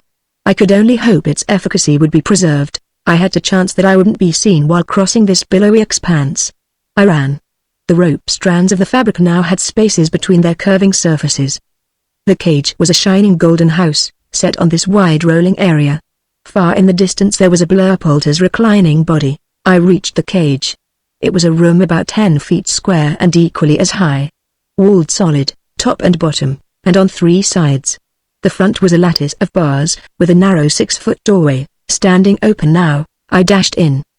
The interior was not wholly bare. There was a metal-wrought couch fastened to the wall, with a railing around it and handles. It suggested a ship's bunk. There was a railing at convenient height all around the wall. I sought a hiding place. I saw just one under the couch. It was secluded enough. There was a grill-like lattice extending down from the seat to the floor. I squeezed under one end, and lay wedged behind the grill. How much time passed I don't know. My thoughts were racing. Babs would be coming. I heard the distant approaching rumble of Polter's voice. Through the grill I could see across the floor of the 10-foot cage to the front lattice bars. Outside, there appeared a huge, pink-white, mottled blob. Polter's hand, a ridged and pitted surface with great, bristling black stalks of hair. The figure of Babs came through the cage doorway. Blessed normality. The same slim little Babs who always stood, since we were both matured, with her head about level with my shoulders. The lattice door swung shut with a reverberating metallic clank. Babs stood tense, clinging to the wall railing. I heard the blurred rumble of Polter's voice. Hold tightly, my little Babs. The room lurched, went upward and sidewise with a wild dizzying swoop. Babs clung to the rail and I was wedged prone under the couch. Then the movement stopped. There was a jolting, rocking, and outside I heard the clank of metal. Polter was fastening the chains of the cage to his chest. A white glow now came through the bars. It was starlight reflecting from Polter's shirt bosom. An abyss of distance was outside. I could see nothing but the white glow. Momentarily there was very little movement in the room. Only the rhythmic sway of Polter's breathing and an occasional jolt as he shifted his position. The floor was tilted at a sharp angle. Babs came toward the couch, pulling herself along the wall railing. I called softly, Babs. She stopped. I called again, Babs. Don't cry out. It's George. Here, stand still. She gave a little cry. George, where are you? I don't. I slid out from my concealment and stood up, holding to the railing. Blessed normality of size. She cried again, George. You. How did you get here? She edged along the railing, a step or two down the tilting floor, then released her hold and flung herself into my waiting arms. I think we are landing. Hold on to the railing, George. When the room moves it goes with a rush. Babs laughed softly. It must have seemed to her, after being alone in here, that now our plight was far less desperate. She had told me how she was captured. A man accosted her on the terrace, saying he wanted to speak to her about Alan. Then a weapon threatened her. Amid all those people she was held up in old-fashioned style, hurried to a taxi-car and whirled away. She was saying now, when Polter moves, it is dizzying. You'll see, I have already, Babs. Heavens, what a swoop. The room was more level now. We carefully drew ourselves to the front lattice. Polter was standing, and we had the white sheen from his shirt front. A sheer drop was outside the bars, but looking down I could see the outlines of his body with a huge spread of the boat's cockpit underneath us. A confusion of rumbling voices sounded. Blurred giant shapes were outside. The room jolted and swayed as the boat landed and Polter disembarked. Babs stood clinging to me. We, at least, were normal in this metal-barred room, Babs and I. But outside was the abnormality of largeness. I think that in relation to us, the men were of over 200-foot stature, and the hunched Poulter a trifle less. It seemed as he walked that we were lurching at least 150 feet above ground. "You had better hide," Babs urged. "He might stop and speak to someone. If anyone looked in here you would be seen." No chance then, even to get across the room. It was true. But for a few moments I lingered. I could distinguish vegetation on their flat rooftops, as though flower gardens were laid there. We passed a house with its 100-foot oval windows all aglow with light. Music floated out a distant blare of sounds, and the ribald laughter of giant voices. I had seen no women among these giants of the island. But now a huge face was at one of the ovals. A dissolute, painted woman of earth, staring out at Poulter as he passed. It was like the enormous close-up image on a large motion picture screen. She shouted ribald jest as he went by, "George, please go back." Suppose she had seen you?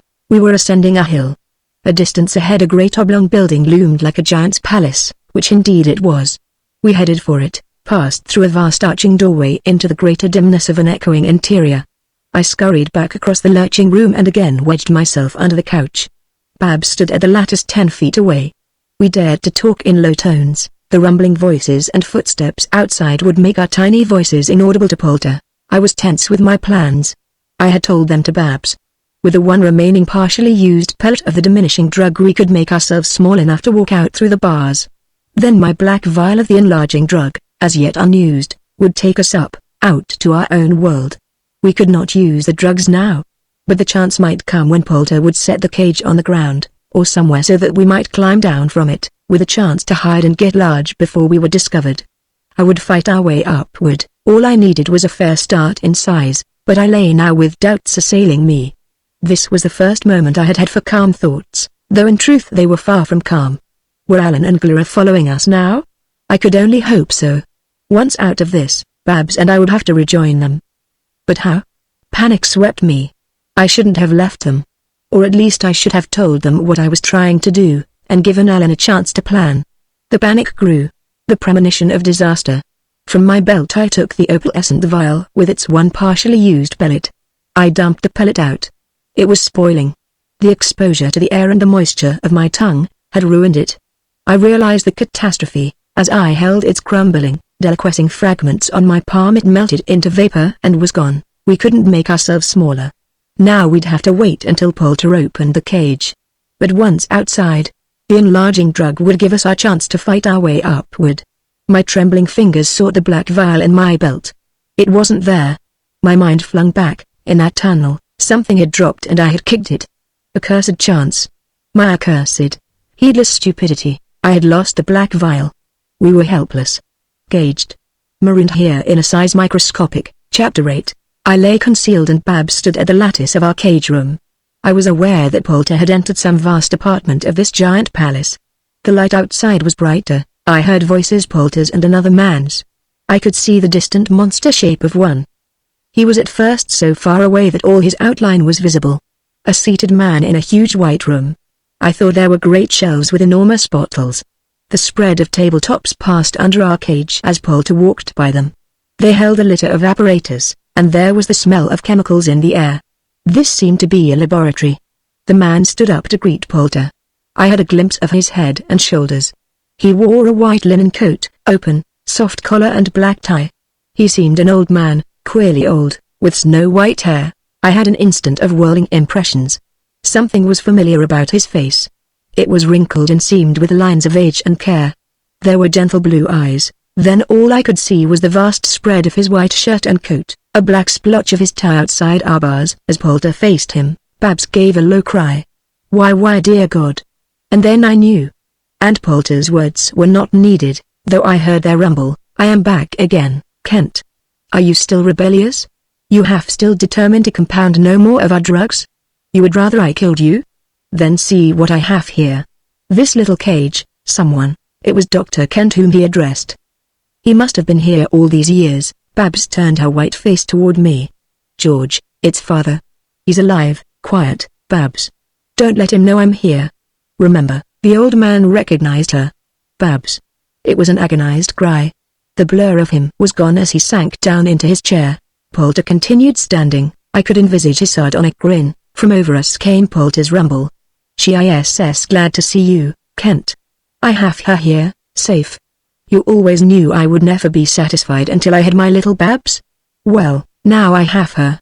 Can you hear me? A sudden desperate calmness fell on Babs. She called evenly. Yes, I hear you. Father, don't anger him. Do what he says. Dr. Poulter, will you let me be with my father? After all these years, let me be with him, just for a little while. In his size normal, ha. My Babs is scheming. No, I want to talk to him, after all these years when I thought he was dead. Scheming? You think, my little Babs, that he has the drugs? I am not so much a fool. He makes them. He can do that. And that last secret reaction, only he can perform. He is stubborn. Never would he tell me that one reaction. But he makes no drugs complete, only when I am here. No, Dr. Poulter. I want only to be with him. The old man's broken voice floated up to us. You won't harm her, Poulter? No. Fear nothing. But you no longer rebel? I'll do what you tell me. The tones carried hopeless resignation, years of being beaten down, rebelling, but now this last blow vanquished him. Then he spoke again, with a sudden strange fire. Even for the life of my daughter, I will not make your drugs, Poulter, if you mean to harm our Earth. The golden cage room swooped as Poulter sat down. Ha. Now we bargain. What do you care what I do to your world? You never will see it again. I can lie to you. My plans, I do care. Well, I will tell you, Kent. I am good-natured now. Why should I not be with my dear little Babs? I tell you, I am done with the Earth world. It is much nicer here. My friends, they have a good time always. We like this little atom realm. I am going out once more. I must hide the little piece of golden quartz so no harm will come to it. Poulter was evidently in a high good humor. His voice fell to an intimate tone of comradeship, but still I could not mistake the irony in it. You listen to me, Kent. There was a time, years ago, when we were good friends. You liked your young assistant, the hunchback Poulter. Is it not so? Then why should we quarrel now? I am giving up the Earth world. I wanted of it only the little Babs. You look at me so strange. You do not speak. There is nothing to say, retorted Dr. Kent wearily. Then you listen. I have much gold above in Quebec. You know that. So very simple to take it out of our atom, grow large with it to what we call up there the size of 100 feet. I have a place, a room, secluded from prying eyes under a dome roof. I become very tall, holding a piece of gold. It is large when I am 100 feet tall. So I have collected much gold. They think I own a mine. I have a smelter and my gold quartz I make into ingots, refined to the standard purity. So simple, and I am a rich man. But gold does not bring happiness, my friend Kent. He chuckled ironically at his use of the platitude. There is more in life than the ownership of gold. You ask my plans. I have Babs, now. I am giving up the Earth world. The mysterious man they know as Frank Rusker will vanish. I will hide our little fragment of quartz. No one up there will even try to find it. Then I come down here, with Babs, and we will have so nice a little government and rule this world. No more of the drugs then will be needed, Kent. When you die, let the secret die with you. Again Poulter's voice became ingratiating, even more so than before. We will be friends, Kent. Our little Babs will love me, why should she not? You will tell her, advise her, and we will all three be very happy. Dr. Kent said abruptly, then leave her with me now. That was her request, a moment ago. If you expect to treat her kindly, then why not? I do. But not now. I cannot spare her now. I am very busy, but I must take her with me. Babs had been silent, clinging to the bars of our cage. She called, why? I ask you to put this cage down. Not now, little bird, let me be with my father. It struck a pang through me. Babs was scheming, but not the way Poulter thought. She wanted the cage put on the floor, herself out, and a chance for me to escape. I had not yet told her of my miserable stupidity in losing the vial.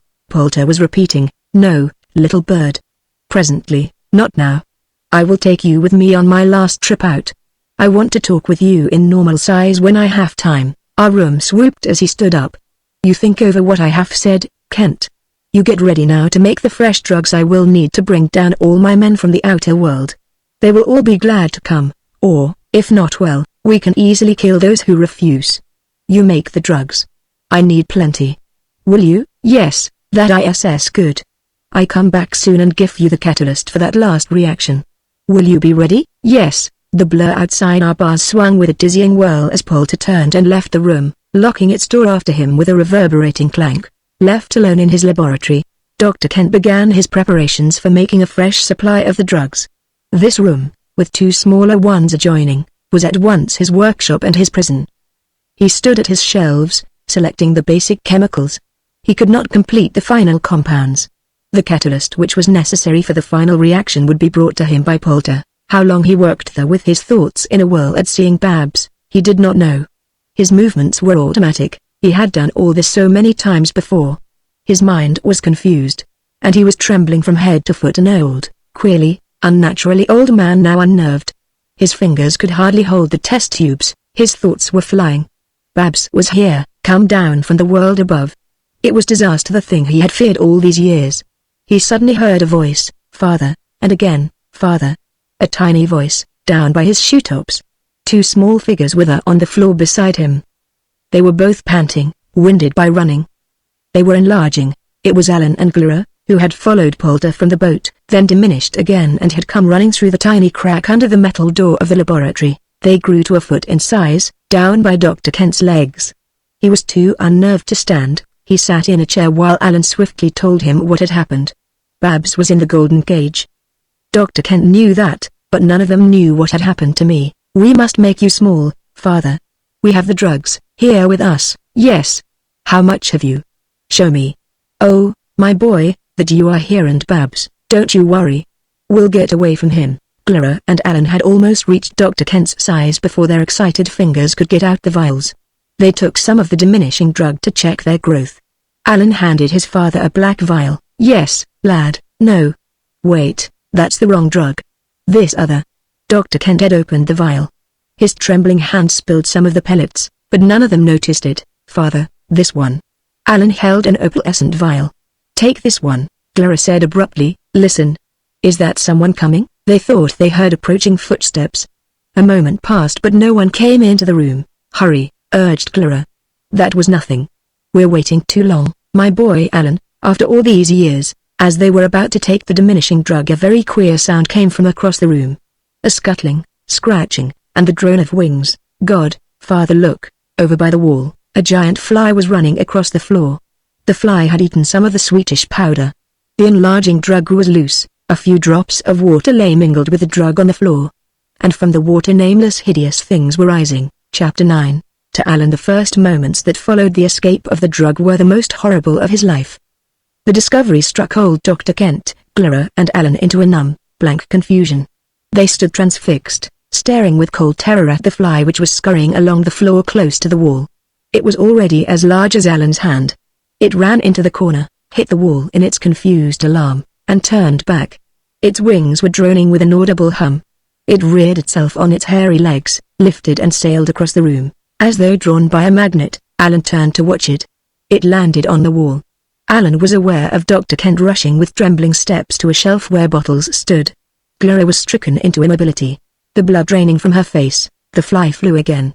It passed directly over Alan. Its body, with a membrane sac of eggs, was now as large as his head. Its widespread transparent wings were beating with a reverberating drone. Alan flung a bottle which was on the table beside him. It missed the fly, crashed against the ceiling, came down with splintering glass and spilling liquid. Fumes spread chokingly over the room. The fly landed again on the floor. Larger now. Expanding with a horribly rapid growth. Clara flung something, a little wooden rack with a few empty test tubes in it. The rack struck the monstrous fly, but did not hurt it. The fly stood with hairy legs braced under its bulging body. Its multiple eyes were staring at the humans. And with its eyes must have come a sense of power, for it seemed to Alan that the monstrous insect was abnormally alert as it stood measuring its adversaries, gathering itself to attack them. Only a few seconds had passed. Confused thoughts swept Alan. This fly with its growth would soon fill this room. Burst upward through a wrecked palace, soar out, and by the power of its size alone devastate this world. He heard himself shouting, "Father, get back. It's too large. I've got to kill it." Could he wrestle with it and hope to win? Alan edged around the center table. He was bathed in cold sweat. This thing was horrifying. The fly was already half the length of his own body. In a moment it might be twice that. He was aware of Clara pulling at him, and his father rushing past him with a bottle of liquid, shouting, "Alan! Run! You and the girl, get out of here!" Into the other room. Then Alan saw the things on the floor. His foot crushed one with a slippery squash.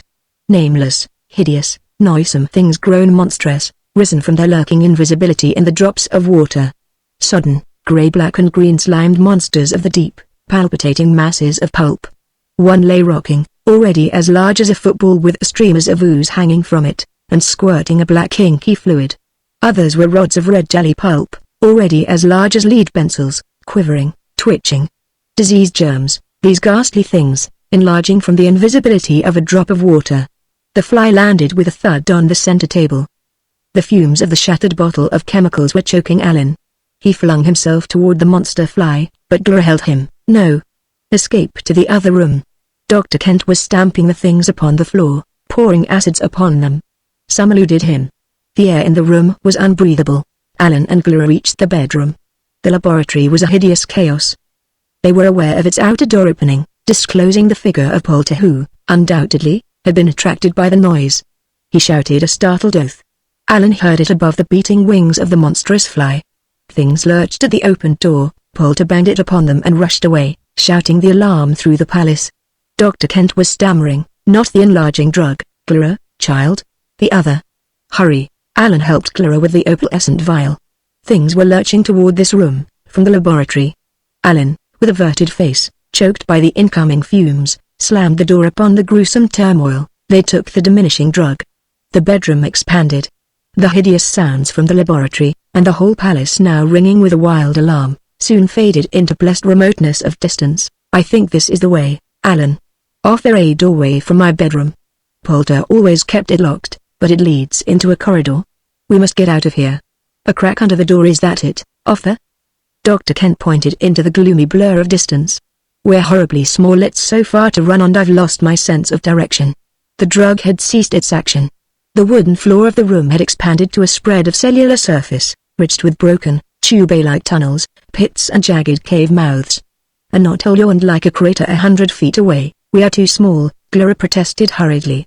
"The door is where you say, Dr. Kent, but miles away, with the other drug." The room contracted. The floor surface shrank and smoothed a little. The door was distinguishably a square panel several hundred feet in width and towering into the upper haze.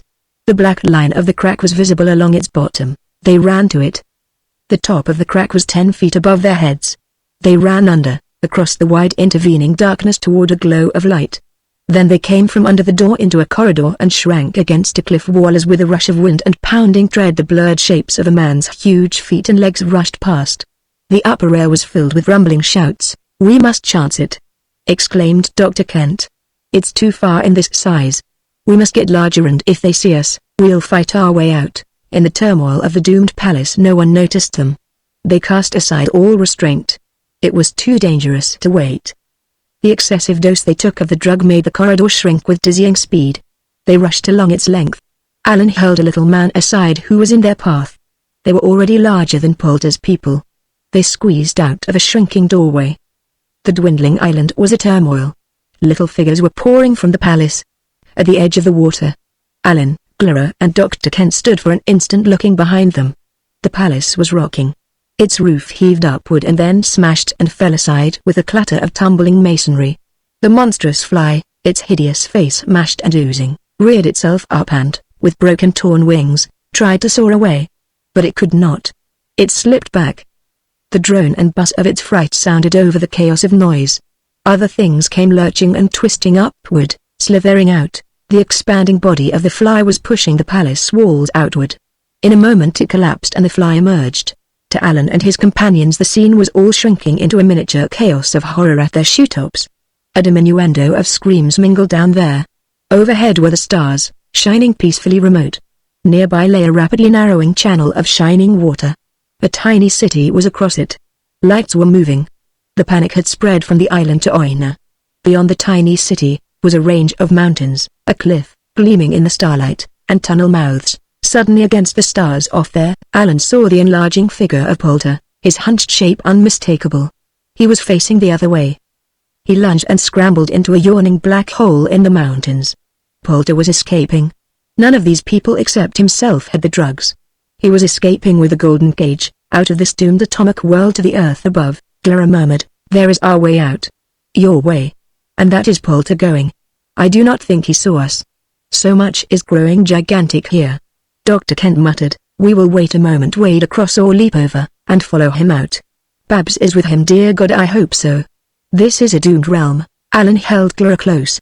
And suddenly he was laughing a madness, half hysterical. "Why, all this, why look, Clara, it's funny. This little world all excited, an anthill, outraged. Look. There's our giant sailboat." Down near their feet the inch-long sailboat stood at its dock. Tiny human figures were rushing for it, others, floundering in the water, were trying to climb upon it. Dr. Kent had stepped a foot or two from the shore, and tiny, lashing white rollers rocked the boat, almost engulfing it. Alan's laugh rang out. "God. It's funny, isn't it? All those little creatures so excited. Steady, lad." Dr. Kent touched him. "Don't let yourself laugh. A moment now, then we'll wade across. Poulter won't have much start on us. We mustn't get too close to him in size, but try and attack him unawares. We've got to get Babs away from him." The narrowing passage rose hardly to their knees. They stepped ashore, well to one side of the toy city. Their growth had almost stopped. But suddenly Alan realized that Clara was diminishing. She had taken the other drug. "Clara. What are you doing?" "I must go back, Alan. This is my world, doomed perhaps, but I cannot forsake it now. I must give the enlarging drug to my father. And others who can rise and fight these monsters, Clara." Dr. Kent said hurriedly, "She's right, Alan. There is a chance they can save their city. For her to leave them would be dastardly," she cried. "You go on up, Alan. You have enough of the drugs." "I am going back." "No," he protested. "You can't. If you do, I'm coming with you." She clung to him. He felt her body diminishing within his encircling arms. His love for her swept him, this girl who had cajoled Poulter, or tricked him and stolen several of the vials from him, heavens knows how, and followed him up to the other world. This girl whom Alan had come to love, was leaving him, perhaps forever, as he stood there, with a miniature landscape at his feet in the wan starlight of the panic-stricken tiny city, the island with its monsters rising to overwhelm this tiny world. It seemed to Alan that if he let her go it was the end for him of all life's promised happiness. "Alan, lad, come." His father was pulling him along. So horrible a choice. Alan thought that I was back on that island. But Babs, a prisoner in the golden cage, was with Poulter, plunging upward in size. And his father was beside him, pleading, "Alan, come, I can't get out alone, or save Babs. And Poulter, with the power of this drug, can conquer and enslave our Earth as he has enslaved Oina, just one little city of one tiny golden atom. Believe me, lad, your duty lies above." Clara's head was now down at Alan's waist. He stooped and kissed her white forehead, his fingers, just for an instant, smoothed her glossy hair. "Goodbye, Clara." She plunged away, and her tread as she dwindled mashed the forest behind the city. Alan and his father ran for the cliff. They were too large to squeeze into the little hole. But in a moment they made themselves smaller. They climbed as they dwindled, checked the drug action and rushed into the tunnel mouth. Alan stopped just for an instant to gaze out over the starlit scene. It was almost the same viewpoint from which he had his first sight of Clara's world only an hour or two before. The distant island beyond the city showed plainly with the shining water around it. The vegetation there was growing. And there were dark, horribly formless blobs lurching outward and rising with monstrous bulk against the background of the stars. "Alan.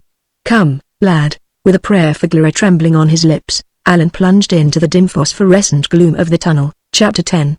To Babs and me the ride in the golden cage strapped to Poulter's chest as he made his escape outward into largeness was an experience awesome and frightening almost beyond description. We heard the alarm in the palace on the island. Poulter rushed to Dr. Kent's laboratory door, looked in, and in a moment banged it shut. Babs and I saw very little. We knew only that something terrible had happened. We could see only a blur with formless things in the void beneath our bars, and there were the choking fumes of chemicals surging at us. Poulter rushed through the castle corridor. We heard rumbling distant shouts. "The drug is loose. The drug is loose. Monsters. Death for everyone." The room swayed with horrible dizzying lurches as Poulter ran.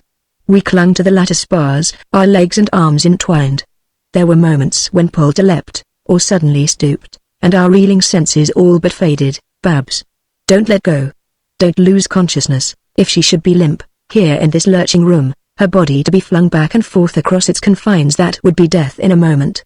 I didn't think I could hold her, but I managed to get an arm about her waist. Babs, are you all right? I'm all right, George. I can stand it.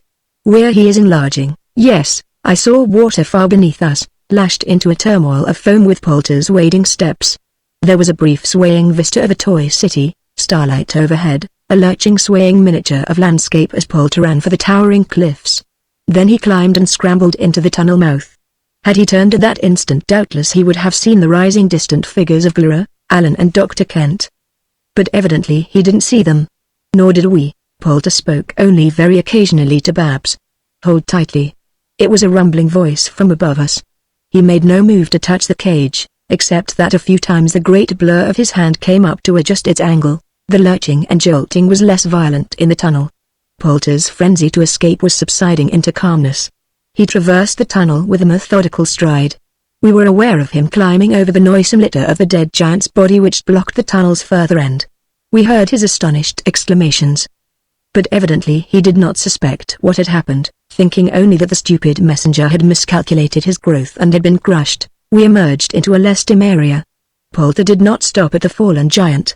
Nothing mattered now to him, quite evidently, save his own exit with Babs from this atomic realm.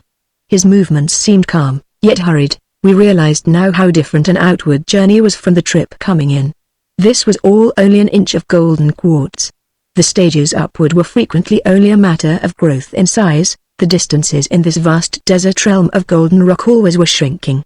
Poulter many times stood almost motionless until the closing, dwindling walls made him scramble upward into the greater space above. It may have been an hour, or less. Babs and I, from our smaller viewpoint, with the landscape so frequently blurred by distance and Poulter's movements, seldom recognized where we were. But I realized going out was far easier in every way than coming in. Easier to determine the route, since usually the diminishing caverns and gullies made the upward step obvious. We knew when Poulter scrambled up the incline ramp, it seemed impossible for us to plan anything. Would Poulter make the entire trip without a stop? It seemed so. We had no drugs, and our cage was barred beyond possibility of our getting out. But even if we had had the drugs, or had our door been open, there was no escape. An abyss of distance was always yawning beyond our lattice, the sheer precipice of Poulter's body from his chest to the ground. Babs, we must make him stop. If he sits down to rest you might get him to take you out. I must reach his drugs. Yes. I'll try it, George. Poulter was momentarily standing motionless as though gazing around him, judging what to do next. His size seemed stationary. Beyond our bars we could see the distant circular walls as though this was some giant crater pit in which Poulter was standing. Then I thought I recognized it, the round, nearly vertical pit into which Alan had plunged his hand and arm. Above us then was a gully, blind at one end. And above that, the outer surface, the summit of the fragment of golden quartz. Babs, I know where we are. If he takes you out, keep his attention. I'll try and get one of his black vials. Make him hold you near the ground. If I see you there, in position where you can jump, I'll startle him. Babs, it's desperately dangerous but I can't think of anything else. Jump. Get away from him. I'll keep his attention on me. Then I'll join you if I can with a drug. Poulter was moving. We had no time to say more. I'll try it, George. For just an instant she clung to me with her soft arms about my neck. Our love was sweeping us in this desperate moment, and it seemed that above us was a remote earth world holding the promise of all our dreams. Or were we cross-starred, doomed like the realm of the atom? Was this swift embrace now marking the end of everything for us? Babs called. Dr. Poulter, we could feel his movements stopping. Yes. You are all right, Babs? She laughed, a ripple of silvery laughter, but there was tragic fear in her eyes as she gazed at me. Yes, Dr. Poulter, but breathless. Almost dead, but not quite. What happened? I want to come out and talk to you. Not now, little bird. But I want to. To me it was a miracle that she could call so lightly and hold that note of lugubrious laughter in her voice. I'm hungry. Didn't you think of that? And frightened. Take me out. He was sitting down. You remind me that I am tired, Babs. And hungry, also. I have a little food. You shall come out for just a short time, thank you. Take me carefully. Our tilted cage was near the ground as he seated himself. But it was still too far for me to jump, I murmured. Babs, it's not close enough to the ground. Wait, George, I'll fix that. You hide. If he looks in he'll see you. I scrambled back to my hiding place. Poulter's huge fingers were fumbling at our bars. The little door sprang open. "Come, Babs." He held the cupped bowl of his hand to the doorway. "Come out." "No," she called. "It is too far down." "Come." "That is foolish." "No. I'm afraid." "Put the cage on the ground, Babs." His finger and thumb came reaching in to seize her, but she avoided them. "Dr. Poulter." "Don't. You'll crush me." "Then come out on my hand." He seemed annoyed. I had scrambled back to the doorway. I knew he couldn't see me so long as the cage remained strapped to his shirt front. I whispered, "I can make it, Babs." Poulter was apparently on one elbow now, half turned to one side. From our cage, the sloping gleaming white surface of his stiff glossy shirt bosom went down a steep incline.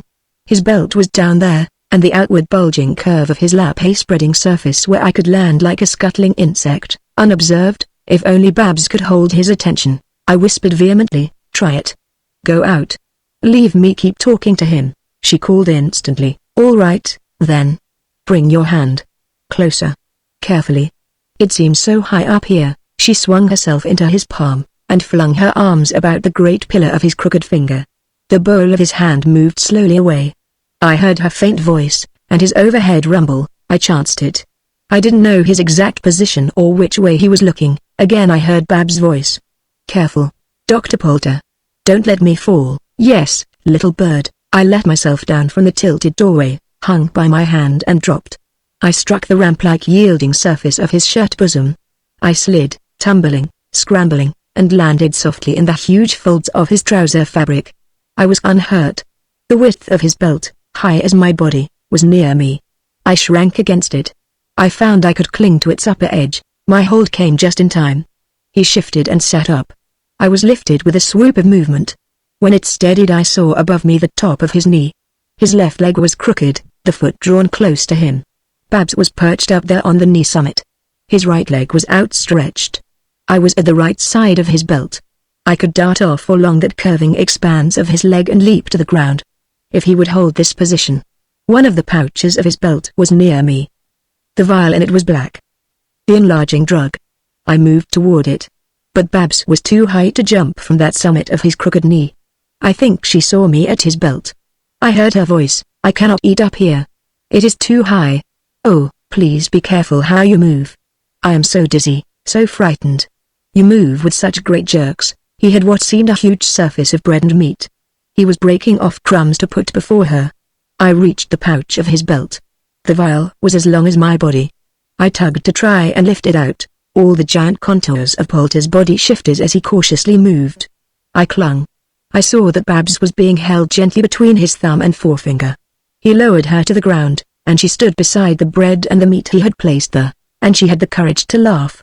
"Why this is an enormous sandwich. You will have to break it." He was leaning over her, half turned on his side. The vial came free. I shoved it, but I could not control its weight. I pushed desperately. It slid over the round brink of his right hip, and fell behind him. I heard the tinkling thud of it down on the rocks. There was no alarm. I could not chance leaping from his hip. I scurried along the convex top of his outstretched leg, and beyond his knee I jumped. I landed safely. I could see the black vial back across the broken rock surface, with the bulge of Poulter's hip above it. I ran back and reached the vial, tugged at its huge stopper. The cork began to yield under my panting, desperate efforts. In a moment I would have a pellet of the enlarging drug, make away with it and startle Poulter so that Babs might dart off and escape. The huge stopper of the vial was larger than my head. It came suddenly out. I flung it away, plunged in my hand, and seized an enormous round pellet. Then abruptly the alarm came, and I had not caused it. Poulter ripped out a startled, rumbling curse and sat upright. Under the curve of his leg I saw Babs had been momentarily neglected. She was running. Across the boulder-strewn plain, two tiny men had appeared. Poulter had seen them. They were the enlarging figures of Dr. Kent and Alan. Chapter 11. The astounded Poulter was taken wholly by surprise. He had no idea that anyone was following him. He thought he was alone with tiny Babs in this rock-strewn metal desert. What he saw as he scrambled to his feet were 4 insect-sized humans, 2 of them at a distance, and 2 within reach of him, and all them scampering in different directions. The ground was littered with crags and boulders. It was ridged and pitted, pockmarked, with tiny crater holes and caves. The four scuttling figures almost instantly had disappeared from his sight. I did not see where Babs went.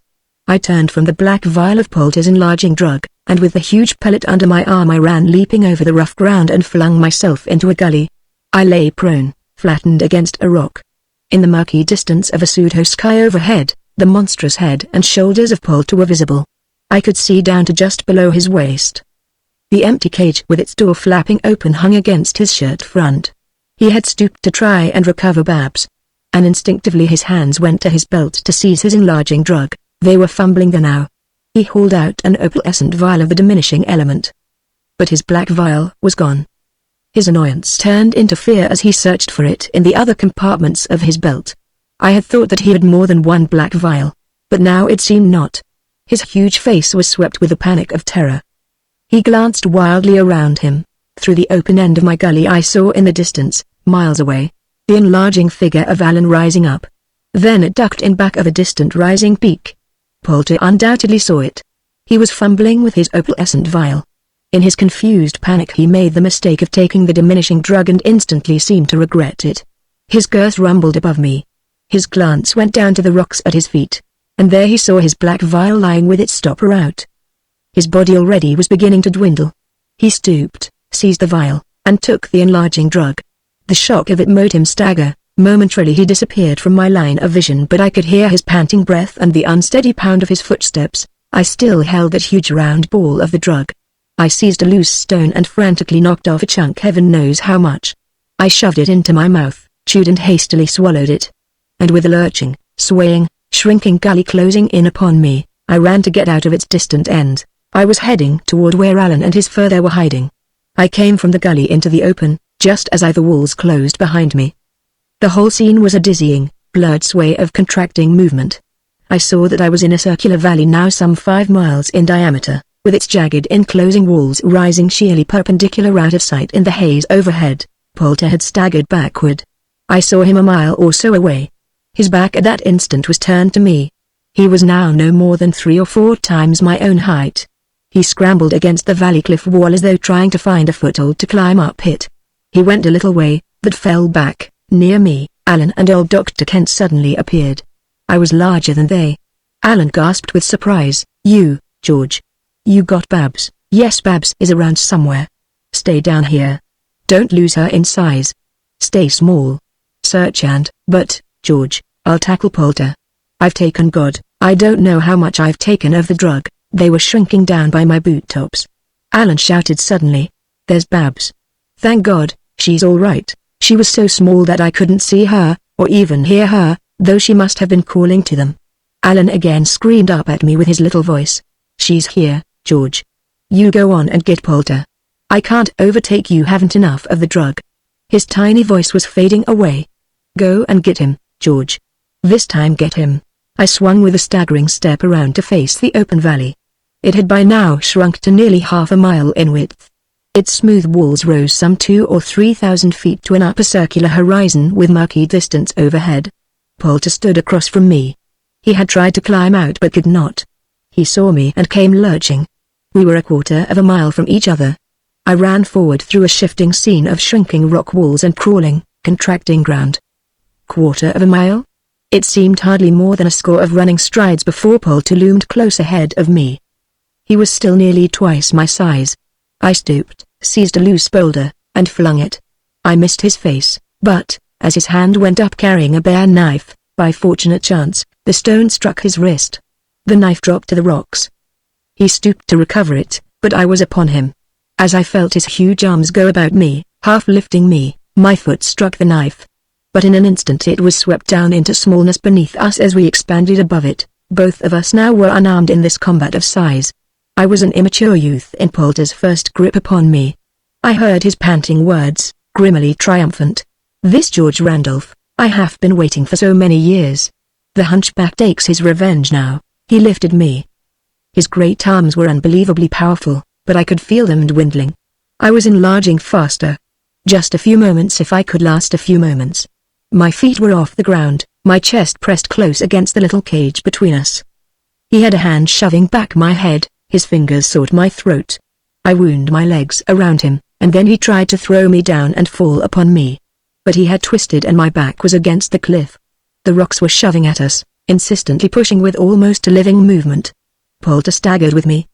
His grip on my throat tightened, shutting off my breath. My senses whirled. His grim sardonic face over me became blurred. I tore futilely at my throat to break his choking grip. All the world was a roaring chaos to my fading senses. Then in the blur I saw horror sweep his expression. His fingers involuntarily loosened. I got a breath of blessed air, gasping, and my sight cleared. Walls were closing around us. We were in a pit barely 10 feet wide, with the top a few feet above Poulter's head. The nearer wall shoved us again. Our bodies almost filled the shrinking pit. Poulter lurched and cast me off. I half fell, striking my shoulder against the opposite wall, and I saw Poulter leap at the dwindling brink and scramble out. I was nearly wedged. As I rose, the top of the pit only reached my waist. Poulter had fallen on the upper ground, and was on hands and knees. Instead of standing up, he lurched at me trying to shove me back. But I was out. I clutched at him. We were almost of a size now. We rolled on the ground, locked together, rolled to the brink of the pit and over it, as it shrank to a little round hole unnoticed beneath our threshing bodies. At the side of the circular valley Alan and Dr. Kent crouched with the smaller figure of Babs between them. They saw Poulter and me as two swaying gigantic forms locked in a death struggle, towering against the sky. Tremendous expanded bodies. They saw us come to grips, saw the great hunched Poulter bend me backward, choking me. Our bodies lurched. Our huge legs with a single step brought us to the center of the valley. It was a shrinking valley to Alan, Babs and Dr. Kent, for they too were enlarging. But the fighting giant figures were growing faster. In only a moment their shoulders were up there in the sky, pressing against the narrowing cliff walls. Alan gasped, "But George will be crushed. Look at him." Horror swept them as they crouched, watching. The enormous pillars of Poulter's legs towered straight up from near at hand. Alan was aware of himself screaming, "George, get out. You're too large. Too large for in here," as though his microscopic voice could reach me, my head 100 feet above him. But he screamed it again. This was all in a few horrible moments, though it seemed to the three watchers an eternity. Alan was helpless to aid me. They had taken all of the enlarging drug they had. Then they saw Poulter cast me off. I lurched and struck, with my shoulders wedged against the cliff directly over where they crouched. The overhead sky was darkened as Poulter scrambled upward. Alan was still screaming futilely. Babs huddled with white horrified face, staring. Then I went out after Poulter. My disappearing legs were great dark blurs in the sky. Alan saw the valley now contracted to 1,000 feet of width, with its cliffs equally as high. Then everything was smaller. The sky overhead went dark again from cliff to cliff as a segment of rolling bodies momentarily spanned the opening. Presently Alan realized that the valley had narrowed to a pit. He stood up. "Hurry. Now we can go after them." Up there, the opening above was empty. Poulter and I were fighting some distance away. Dr. Kent was soon large enough to scramble out of the pit. Alan handed the little Babs up to him and followed. Alan saw that they were now in a long gully, blind at one end with a 500-foot perpendicular cliff. Against the wall, the titanic form of Poulter stood at bay. And I was confronting him. The summit of the cliff was lower than our waists. Triumph swept Alan. He saw that I was the larger. As Poulter bored into me, my backward step crossed the full width of the gully. Alan shouted, "Down." Babs' father. They had barely time to flatten themselves in a narrow crevice between upstanding rocks before my foot crashed down. For an instant the sole of my foot formed a flat black ceiling as it spanned the rocks. Then it lifted and was gone with a blurred swoop. They saw the white blur of my hand come down and snatch a tremendous boulder, raising it with a great sweep of movement into the sky. They saw me crash it against Poulter, but it only struck his shoulder. He roared with anger. The whole sky was roaring and rumbling with our shouts and our panting breathing, and the ground was clattering, pounding with our giant tread. Huge loose boulders were tumbled in an avalanche everywhere. Again it seemed to Alan that our lurching, heedlessly surging bodies must be crushed within these contracting walls. Only our locked, intertwined legs were visible. Our bodies were lost in the sky. Then it seemed to Alan that I had heaved Poulter upward and followed him. We disappeared. There was a distant overhead rumble, and the murky sky, with vague patches of far distant illumination in it, became empty of movement. The walls presently were again closing upon Alan and his companions. They ran out of the open end of the shrinking little gully and came to a new upward vista. I found myself a full head and shoulders taller than Poulter. And he was tiring, panting heavily. His face was cut and bleeding from the blows of my fist. The rock I heaved struck his shoulder. He roared, head down, and bored into me. He was heavier than I. His weight flung me back. My foot slid on the loose stones of the gully floor.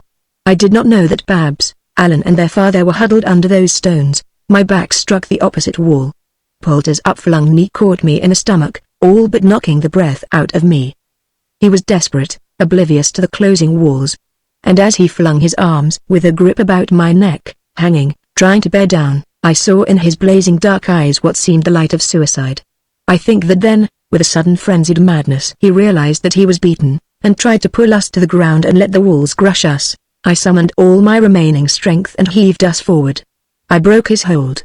His body was jammed back against a lowering wall. Its top seemed almost at our knees. I shoved frantically. He fell backward and I jumped after him. We were on a great rocky plateau. But it was shrinking, crawling into itself. Spots of light were in the murk overhead. There seemed a distant circular horizon of emptiness around us. Poulter was lying in a heap. But it was trickery, for as I incautiously bent over him his hand crashed a rock against my head. I reeled, with all the world turning black, but didn't fall. There was a terrible instant when my senses were going, but I fought to hold them. Blood from a wound on my forehead was streaming in my eyes. I was staggering. Then I realized that I was grimly tossing my head, shaking the blood away, and little by little my sight came back. Poulter was on his feet, rushing me. His fist came with an upward swing at my chin, but I ducked, and suddenly, fighting up there in the open, my mind envisioned how gigantic we were.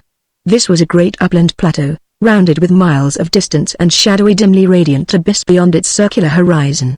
And I was 1,000 feet or more tall. A titan, looming here in the sky. My fist quite unexpectedly caught Poulter's jaw. His simultaneous swing went wild, as I leapt backward from it. He staggered, and his arms dropped to his sides. I was crouched forward, guarded, watching him while I gasped for breath. There was the briefest of instant when an expression of vague surprise swept his face. But I had not knocked him out. It was death overtaking him. His heart was yielding, overtaxed from the strain, and I think that there, at the last, he realized it. The blood drained suddenly from his face and lips, leaving them livid. I saw fear, then a wild horror in his eyes. He stood swaying. Then his knees gave way and he toppled. He fell from his height in the air where I stood gazing at him, fell forward on his face, his titanic length spread all across the top of this rocky landscape. For a moment I did not move. My head was reeling, my ears roaring. Blood streamed into my eyes. I wiped it away with a tong sleeve and stood panting, gazing at the glowing distance around me. I was a titan, standing there. The body of Poulter was shrinking at my feet. The circular abyss of emptiness came nearer as this rocky eminence contracted. Suddenly my attention went to the sky overhead. Vague distant lights were there. Then a broad flat blur seemed spread over me. Light everywhere was growing. Beyond the nearby brink of the abyss was a white reflected radiance from beneath. Abruptly I realized there was a level, flat white plain running far off there in the distance. Overhead a radiance contracted into a spot of light. A shape in the sky moved. I heard a far-away rumble, a human voice. The body of Poulter lay at my feet. It was hardly the length of my forearm. I stood, a titan, and then, with a shock of realization, I saw how tiny I was. This was the broken top of that fragment of golden quartz the size of a walnut.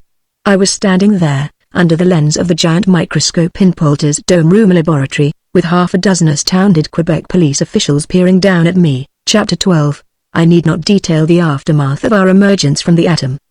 Dr. Kent and Babs followed me out within a few moments. But Alan was not with them. He had seen Poulter fall. His father and Babs were safe. The sacrifice he had made in leaving Lyra was no longer needed. Down there on the rocky plateau, Dr. Kent suddenly realized that Alan was dwindling. Father, I have to. Don't you understand? Lyra's world is menaced. I can't leave her like this. My duty to you and Babs is ended. I did my best. You two are safe now, Alan. You can't go. He was already down at Dr. Kent's waist, Babs' size. He held up his hand. Dad, don't try to stop me. Goodbye. His rugged youthful face was flushed, his voice choked. You've been a mighty good father to me.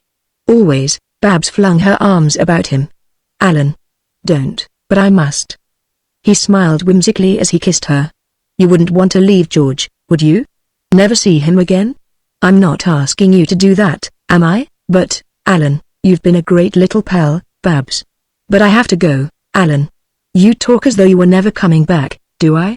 But of course I'm coming back. He cast her off. Babs, listen. Father's upset. That's natural. You tell him not to worry. I'll be careful, and do what I can to save that little city. I must find Glo and, Babs was suddenly trembling with eagerness for him. Yes. Of course you must, Alan. I'll find her and bring her out here. I'll do it. Don't you worry. He was dwindling fast. Dr. Kent had collapsed to a rock, staring down with horror-stricken eyes. Alan called up to Babs. Listen. Have George watch the chunk of gold quartz. Have it guarded and watched day and night. Handle it carefully, Babs. Yes. Yes. How long will you be gone, Alan? How do I know? But I'll come back, don't worry. Maybe in only a day or two of your time, right? Goodbye, Alan, goodbye. His tiny voice echoed up. Babs could see his miniature face smiling up at her. She smiled back and waved her arm as he vanished into the pebbles at her feet. It has broken Dr. Kent. A month now has passed. He seldom mentions Alan to Babs and me. But when he does, he tries to smile and say that Alan soon will return. He has been very ill this last week, though he is better now. He did not tell us that he was working to compound another supply of the drugs, but we knew it very well, and his emotion, the strain of it, made him break. He was in bed a week. We are living in New York, quite near the Museum of the American Society for Scientific Research. In a room of the biological department there, the precious fragment of golden quartz lies guarded. A microscope is over it, and there is never a moment of the day or night without an alert, keen-eyed watcher peering down, but nothing has appeared. Neither friend or foe, nothing. I cannot say so to Babs, but often I fear that Dr. Kent will suddenly die, and the secret of his drugs die with him. I hinted that I would make a trip into the atom if he would let me, but it excited him so greatly I had to laugh it off with the assurance that of course Alan would soon return safely to us.